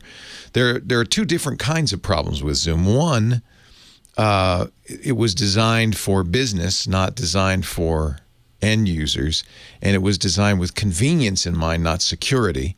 But those many of those issues can be solved just using appropriate settings. So the default settings in Zoom favor convenience over security because it was to be used in business conference calls. Zoom's addressed that, and I think a lot of us have learned, and we've tried to educate about what the better settings would be to use in a Zoom conference. Then there may be other issues with Zoom, security issues, security flaws. It's not particularly laden with security flaws more than any other software, but a number of people have pointed out, well, including me, Zoom is coded in China. Zoom is an American company based out of Silicon Valley, but they hire out the coding to Chinese programmers. 3 different companies in China. And there are problems potentially with that. Not so much that they're Chinese. I wouldn't say that's the problem. In fact, Chinese coders are excellent, well-trained, very smart, very effective. The real problem is, and I don't think any more prone to security flaws than any other coders, maybe less. And of course, yes, they're less expensive. Standard of living is different. And maybe that's why Zoom uses them. The real problem with a Chinese coder or a Russian coder is that they have authoritarian governments who are willing to come into companies and say, you will insert some backdoors in here. And if you're going to hire Russian coders or Chinese coders, then it would behoove you to examine their code very carefully before shipping it. Now, I don't know if Zoom was doing that in the past, but I know they're doing it now because they've hired some very good security experts.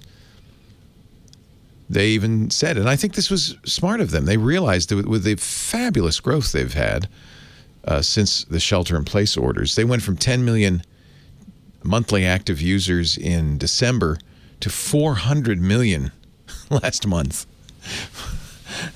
That's a big jump in users, and of course that's why we started to see people saying, "Oh no, look, I've been Zoom bombed," or the Zoom isn't working, or whatever.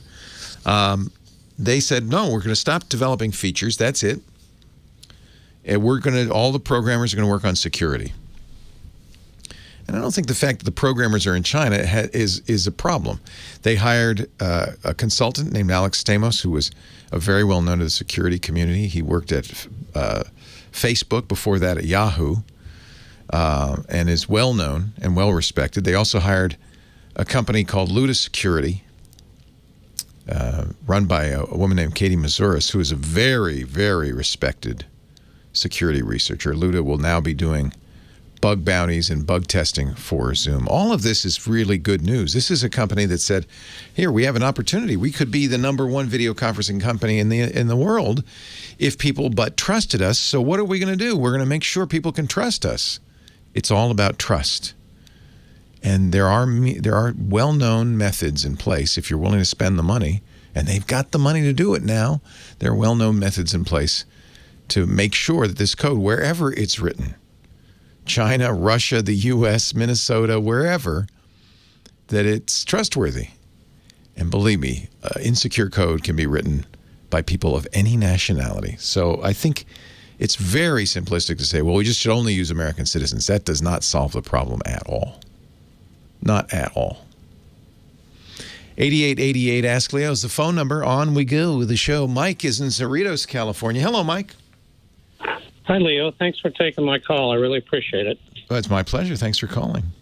I got a couple questions. I was trying to call in earlier when you had the travel guy on because it kind of hit a nerve. My wife and I were going to go on a cruise to Alaska in June, and we found out yesterday it's been canceled. But the cruise line has offered us a deal. They're giving us a 120% credit towards a future cruise. But if we book another cruise before the middle of May, we get 140% credit. Well, nice of them, isn't it? Yeah. But who's going to book a cruise now? Well, the idea was I was wondering if I should book a cruise for next summer, June of 2021. If I was going to see if that travel fella thought that if that would be a... Well, here's the problem. Johnny's great. But he doesn't know, no one knows what the world's going to be like next summer.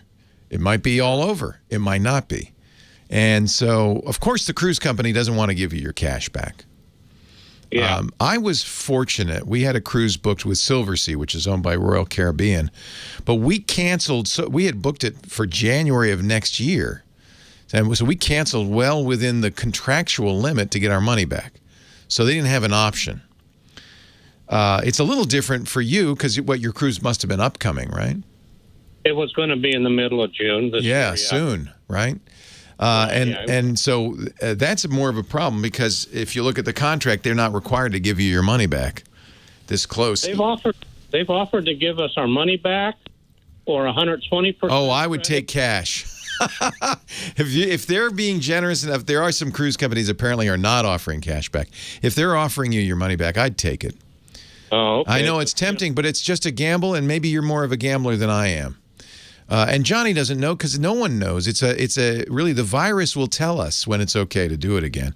Will it be okay next summer? Well, that's a long time from now. I can tell you, I'm not booking any travel at all for the until we have some sense of what's going to happen. It may well be that, for instance, there's a vaccine by next summer. That's a long shot. That's probably not going to be the case. They were already testing them, but they have to have one that works, and then it's going to take a year of testing. And even then, they have to start producing it, and healthcare folks will get it first. Producing vaccines requires a lot of effort, and we don't have a huge amount of capacity. So would you be able to get a vaccine within 13 months? Maybe, but probably not. So that's out. Maybe by then, cruise lines will have an efficient way of testing everybody who gets on board. If that's the case, I'd feel safe taking a cruise. Absolutely. Well, they are offering me not only the cash back, there's an in-between offer. I can keep 120% credit of what I paid, and I have to book within the next 2 years. Yeah, that's probably all right. I don't know. That's, I don't, Johnny would have an opinion, as I do, but whether it's an informed opinion, I don't know, because, well, I can tell you it's not. No one knows. We don't know what it's going to be like, right? Will that cruise line even be around next year? That's the main reason I'd take cash at this point is I think the whole industry is going to have a pretty big shakeup. It's not going to go away completely. Those boats are going to be sitting somewhere. Somebody's going to take them over, but it may not be the same people. And you may not have a recourse. You may not be able to book a cruise next. You might book it now, and there won't be anything to sail on. So that's why I would go for the money. That's a good thought. I'll have to talk that over with my wife. Yeah, it's tempting. Of course, that's why they offer it to you. And the offer is an acknowledgement that it's a bit of a risk. Can I ask another question? Sure. I know a few years ago, because you recommended them, I signed up for Carbonite for backup. Yes, sir. And now I notice I still have a contract with them through next year. I notice you've changed sponsors, and I wondered if there's a reason. Do you not recommend Carbonite? No, I do not recommend Carbonite. Double negative there. No problem with Carbonite. They're good people. It's, as often happens, they didn't buy any more ads. Partly because their focus changed. They wanted to aim more at the business market. And you probably noticed that in the ads as time went by, that they became more and more focused towards Carbonite for business. iDrive does do a lot of business with business, but I think that they're also still interested in consumers. And I think they have one advantage over Carbonite. One of the disadvantages of Carbonite, it was flat rate pricing. You didn't buy an amount of storage. It was just unlimited. But you paid the price per computer. So they had a different model. Your account would cover one computer, no external hard drives, no second computer. iDrive's going in the other way. They have a limited amount of storage, although it's big. It's 5 terabytes. But that's for you, for anything you've got. So some of this comes down to what do you think, which one works better. I am not against Carbonite by any means. The change didn't happen because I said, I'm not doing your ads anymore. The change happened because Carbonite stopped advertising, and that category opened up. I try to stick with one product in any given category, just not to confuse people. But yeah, nothing. If you like Carbonite, you've been happy with them, I would stay with them. Well, I got another year on the contract. I'll decide at that time, I guess. Yeah. This is. I have to be diplomatic here. But this is the way it works in advertising. Ford bought ads for a long time. If they stop and Chevy comes along, I'm going to do Chevy ads. I would never. I do say this. I will never advertise something I don't use and believe in. So in both cases, I used Carbonite, loved it. Use iDrive. Frankly, I like it a little bit more right now, for a couple of reasons. That's good to know. Yeah. Well, thank you, Leo. My pleasure. My pleasure. It's a good question. It's a fair question. Always want to be honest with you. We have to have advertisers to do this. Not just for me to get paid, but for Lady Laura to get paid and Kim to get paid and the lights to stay on and Premiere to make their amount, a little side bet on it. And so I'm glad we have advertisers. And as the Premier salespeople will tell you, that's our syndicator, I have turned down advertisers. There are people, not a few even, that I just say, I can't do an endorsement for that. It's not a great product. I don't want to have my name on it. So if I'm doing an ad for something, it's because I use it and believe in it.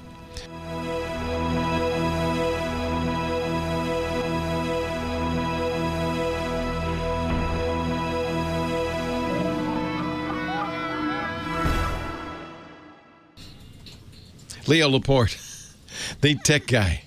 I'm dancing. Victor in Pasadena. Hello, Victor. Leo Laporte, the tech guy. Oh, Leo, it's so great to talk to you. My big problem is I have a HP NV17, and it's got a 3D laptop, and it's got a 3D screen on it. It's been working. I started to put in a new Blu-ray 3D on it, and it says, you need to update because it doesn't have the copy protection available. Ugh. So now I'm going through, do I get the new program? Do I update the Windows 10? I kind of understand that Windows 10 doesn't support 3D, and I'm just kind of confused whether they're just stay with what I've got and play the Blu-rays I have. How is that 3D? I mean, I remember reading about this. They don't make them anymore. This is a pretty old laptop, but the idea was it has a shutter in it, right? Right. And so one eye, other eye, does it look 3D? Oh, yeah. I have glasses, special glasses that go with the screen. That's so cool. But that's a problem, isn't it? Because you got Blu-ray, and the Blu-ray folks, were so burned by DVD encryption being cracked by a high school kid 6 months in that they said when they designed Blu-ray, we're never going to let this be pirated. Of course, it was immediately pirated, but they have a lot of weird copy stuff on there. I'm guessing that they don't want to support Windows 7 anymore because it's out of date. So they want you to go to Windows 10 where they can ensure that it's still secure. But then, there's no 3D support on Windows 10. So the program I have from Windows 7 is Power DVD 19. And that supports 3D. Yeah. The Power DVD 20 doesn't say anything. It supports 4K, but that doesn't help. Oh man, yeah. Well, pretty much because 3D died out. I would call Cyberlink or send them an email and say, hey, it doesn't say anything about 3D support. Is it still there? There's no reason for them to take it out. I was hoping not. So, okay, I'll start. Yeah, but I don't know off the top of my head. But Cyberlink's good. I mean, their stuff is good. I never did play with this. I'm kind of jealous now. You've got a piece of history right there in front of you. Yeah, actually, I've even got like a Top Gun in 3D. Oh, I bet that's good. Yeah, I know. So do you wear 3D headphones so you get 3D sound and everything? No. It doesn't support 3D sound. Oh, nuts. 3D image on the plane. Okay, so and then I have one more thing. So hang on, because I got to take a break. But hang on, I'm not going to hang up on y'all. We'll talk in the commercial. 8888 Ask Leo. The GizWiz is coming up. More of your calls too. Leo Laporte, the Tech Guy. Website is techguylabs.com.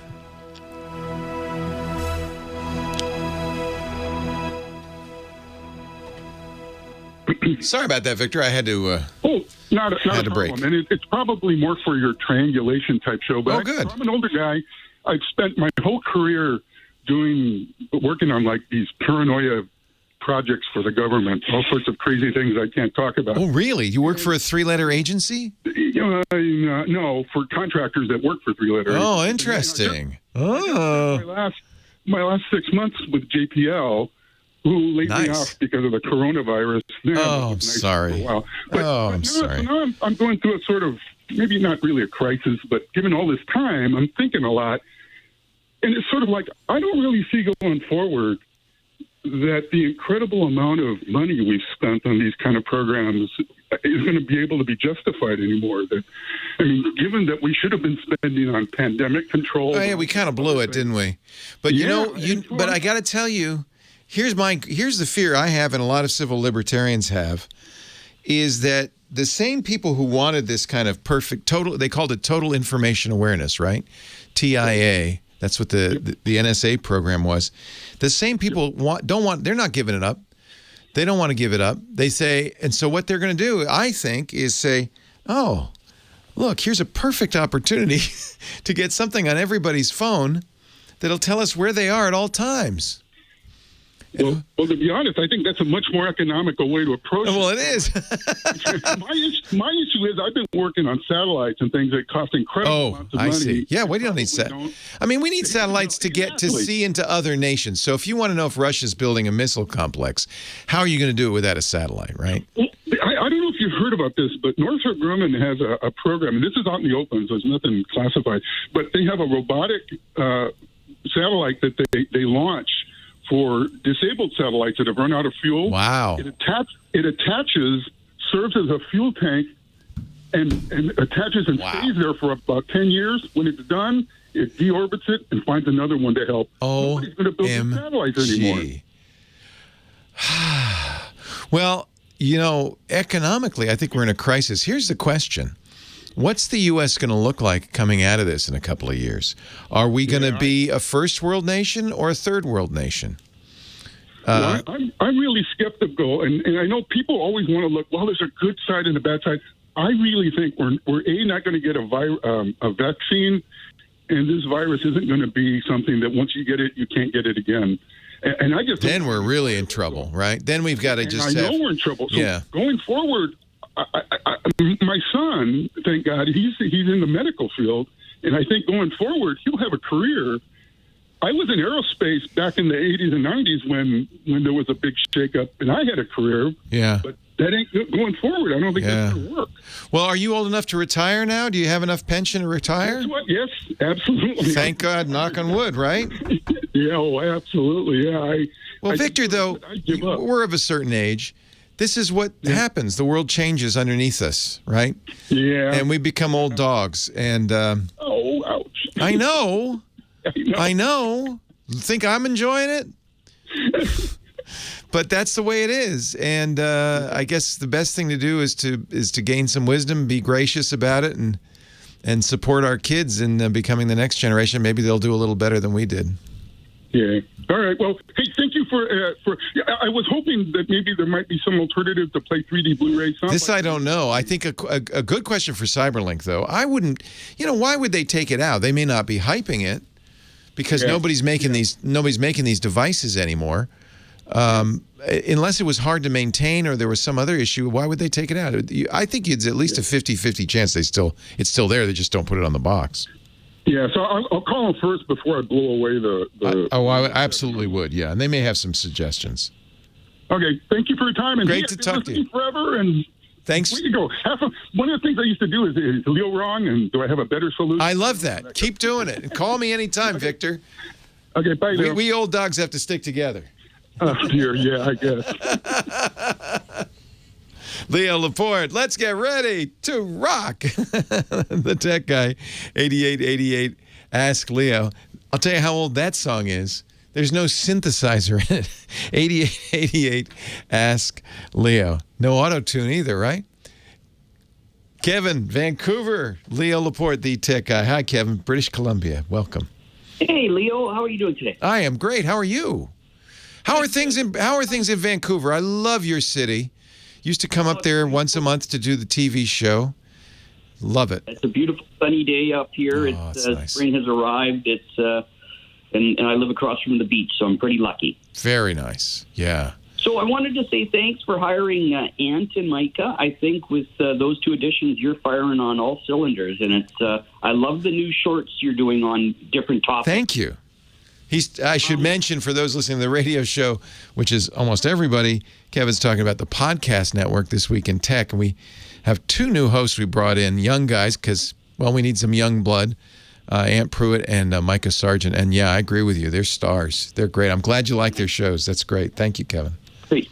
So one of the shorts, and I really appreciate the shorts you're doing as well, but the question I have for you is this. You've spoken lots about YubiKeys, and I tend to follow your best business. And I did do an Ask the Tech Guy, as you know. That's the little short show on these YubiKeys. I really like them, yeah. Right. Now, what the difference between the YubiKey and an authenticator app like my company has issued? Which is one better than the other? No, they're similar. So this is that multi-factor authentication I talk about all the time. Instead of just having a password, which is only one thing, to authenticate that you have that bank account, or this is your email, or this is your app, it's good to have two ways of doing it. And in general, when they talk about factors, there are three different factors. There's something that you know, something you hold in your brain, like a password. There's something you have, like your smartphone, or a little key like one of these YubiKeys. It's a physical key. And then there's something you are, that's biometrics, like your fingerprint or your iris scan and your face recognition. And it's nice if you can combine two of the three for login. So an authenticator is essentially something you have because you have to have it on your phone, right? It's running in the background. Every 30 seconds, it gives you a new number for every account that you've turned on two-factor. So if the only potential problem with that is if the phone got out of your control. The way these authenticator apps work is you're given a number, a secret key.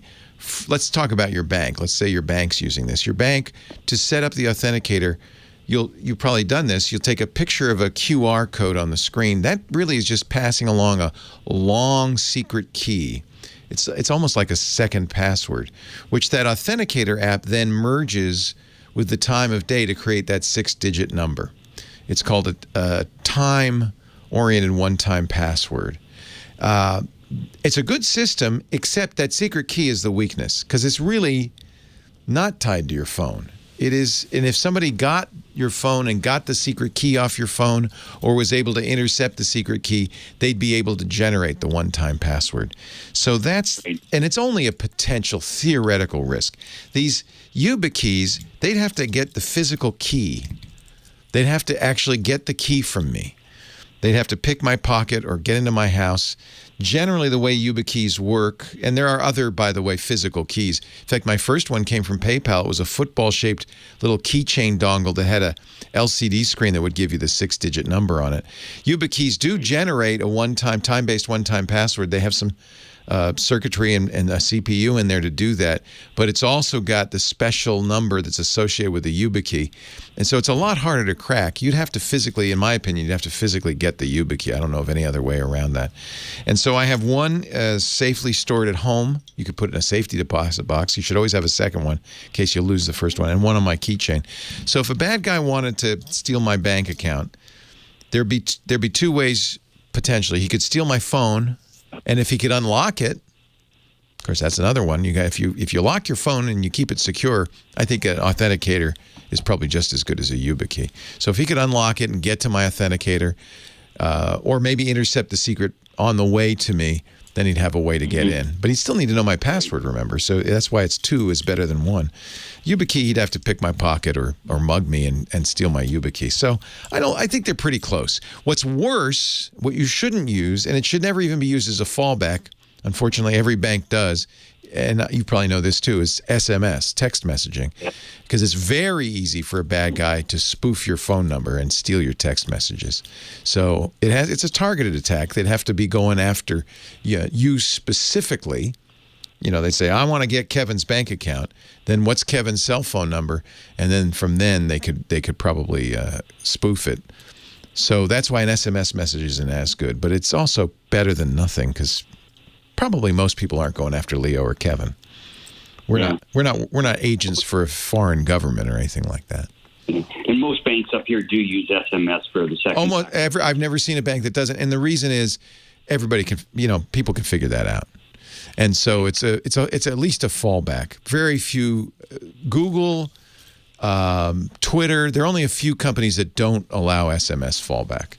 And remember, the weakest link is, that's the way guys will get in. Bad guys will get in. So you may have an authenticator or a YubiKey, but if there's a button that says I lost my YubiKey and it falls back to SMS, you're no more secure than if you were using SMS.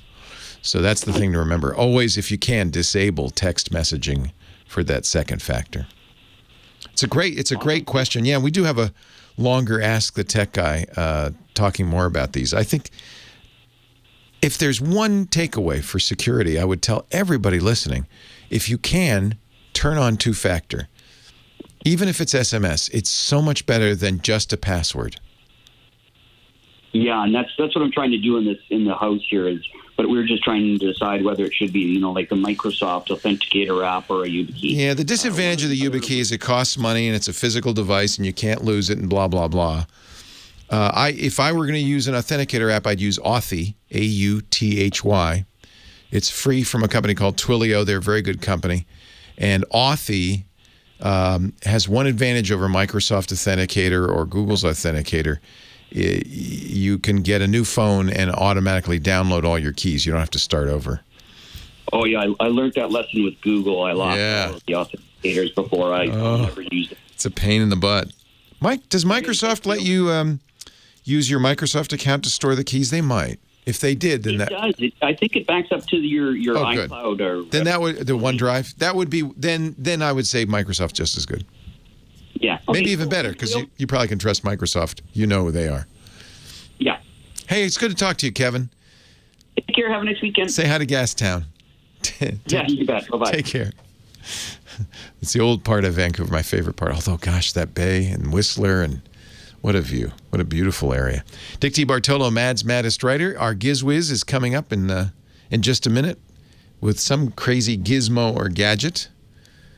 And we will continue the show in just a bit. Let me remind you, the Tech Guy Labs website is open for business 24/7.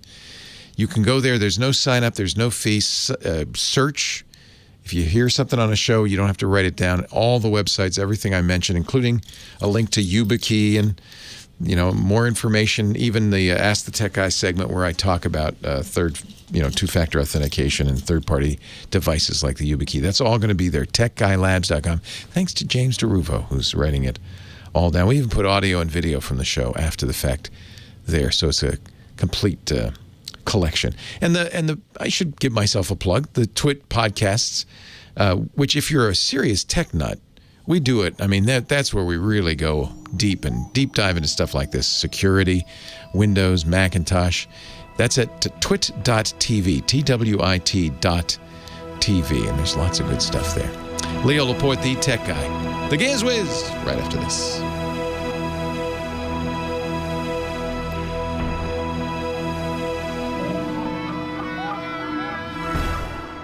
You should be dancing. Yeah. Dick DeBartolo, he's the dancing fool, our disco god, Mad Magazine's maddest writer for 50 years. He's also our gizmo wizard, a.k.a. the GizWiz. Hello, Dickie D from Disneyland. Leo, how you doing, pal? I'm great. Everything good out there? I see you have the very coveted ABC News hot coffee wrap. Yeah, only because they emailed me again and said, "Can you do your next spot on Skype?" So I They love it. They love it. Yeah, I love it. It's so funny because we've been using Skype for most of our shows for 15 years. It's so funny to watch the network's attempt to do what we've done. I bet you they look at you and go, "Wow, Dick, you really look good." Leo, it was so funny. I was talking to a New York host, but the control room was evidently in Washington because at the bottom of my screen it said Washington Bureau. And the guy said to me just before we started, he said, "Can you slide your chair back?" And I said, yeah. Could you push your computer forward? I said, "Do you want me to zoom out?" He said, "Oh, you could zoom out." You have Zoom? What? Zoom? Oh, yeah. And of course your sound is good because you have the great professional mic and the whole works. Exactly. Yeah, it's fun. Yeah. So Dick collects kind of crazy stuff for our benefit. What do you got? Well, you know what? You're a gourmet chef, right? Well, I'm a chef. I don't know if I'm gourmet. I like to cook, yes. Okay. In Brooklyn, gourmet chef is you have a sharp knife. Yes, I do. And you've cut something that wasn't frozen or canned. Yes. Okay, you're a gourmet. I have a knife wrap. I have beautiful knives. My word. Oh, yeah. I'm you're ready. A gourmet chef. I'm ready to go to work on the line. You might be ready for the hanging kitchen trash can with scraper. Okay. Okay. So this is a little folding trash can that hangs on the edge of a drawer. Okay. It takes a 3-gallon plastic bag, and the rim of this trash bin comes off. So when you put the plastic bag in there, you secure it with this plastic rim. Yes. Now, when you have scraps on the counter, you can take that little holder. Oh, and you just slide them in. And you slide it over. Oh. If you have a lot of trash, you pull the bottom of this thing out, and then you have a place to throw in like 3 gallons of trash. I have to see. I'm going to your YouTube site to see the video because it's hard to imagine how this works. You don't leave it out though, right?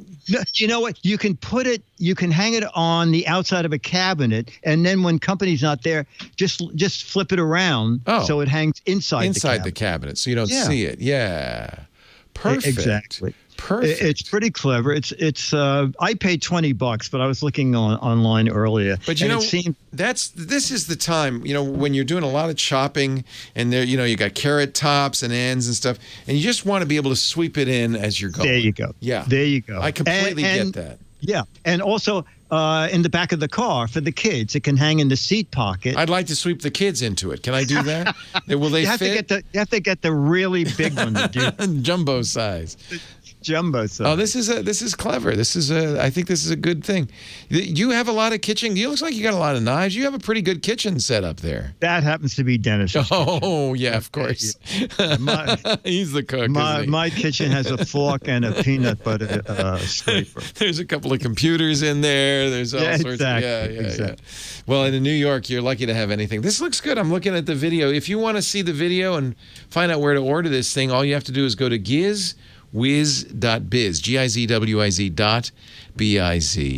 and you can see how this thing works. You can get the link to order it. Is it on Amazon? Is that where you got it? It's on Amazon, yeah. I'm kind of liking this. I might have to order this, Dickie. You got another hit on your hands, sir. While you're there, by the way, there are so many fun things to do on his website. It's a great site. You can play the What the Heck Is It contest.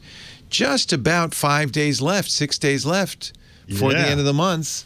A close-up picture of a gizmo or a gadget. If you could figure out what that thing is, you could win an autographed copy of Mad Magazine. There's 6 autographed copies for the right answer. There's 12 for the best wrong answers.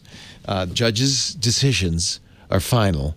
But read up on the rules at the website, GizWiz.biz. You should also, while you're there, check out all the gifts you can get. This is, I know we all have Father's Days coming up, birthdays, prom, graduation. Who wouldn't want a Mad collectible for that special event in your life? And Dick's got them all on his website, available for purchase. Everything between now and June 15th, all the money goes to the Actors Fund. All the money? You should keep a little. Yeah, except shipping. No, I'm just giving all the money. Really? Oh, Dick, you're so generous. That's really nice. Yeah, because Broadway's closed. Oh, my gosh. Broadway, off-Broadway, and a lot of them are not coming back. Yeah, and let me tell you, if you're a Rockette, there's nowhere you can make money kicking things. Maybe, I don't know, nowhere right now anyway. Hopefully by the Christmas show. Well, I'm not even sure how that's going to work. Who knows? The Rockettes have to be 6 feet apart. They'll be out in the street. Nobody put your arms around. Yeah, exactly. It'll be very difficult. Well, this is why you should go to GizWiz.biz. Support Broadway, support Dick. Check out all the fun things to do. It's a great website. And catch him on World News Now. Are you coming up soon? Or the first weekend in May. It's Bike Gadgets. Bike gadgets? Bike gadgets. That's timely. Bike safety month. Yeah, and also I ride a lot because I got to get out of the house, right? And I figure if I keep 20 miles an hour, the germs can't catch up to me. That's my hope. I do believe the medical industry has picked 20 miles an hour. 20 miles. They only go, a sneeze is only 18 miles an hour, so you can always outrace it if you're on a bicycle. I don't think that's true. You do have to go through red lights, so remember that. Do not take medical advice from Dick DeBartolo or Leo Laporte. We don't know what the hell we're talking about. But I do enjoy seeing you every week, and I'm glad you're doing well. And Dennis as well. Nobody's sick. The dog's good. Yeah, we're all good. Everybody's well here. Thank you so much. Really happy to see that. The same out there. Have you seen the boat in a while? The marina is opening this coming week. Wow.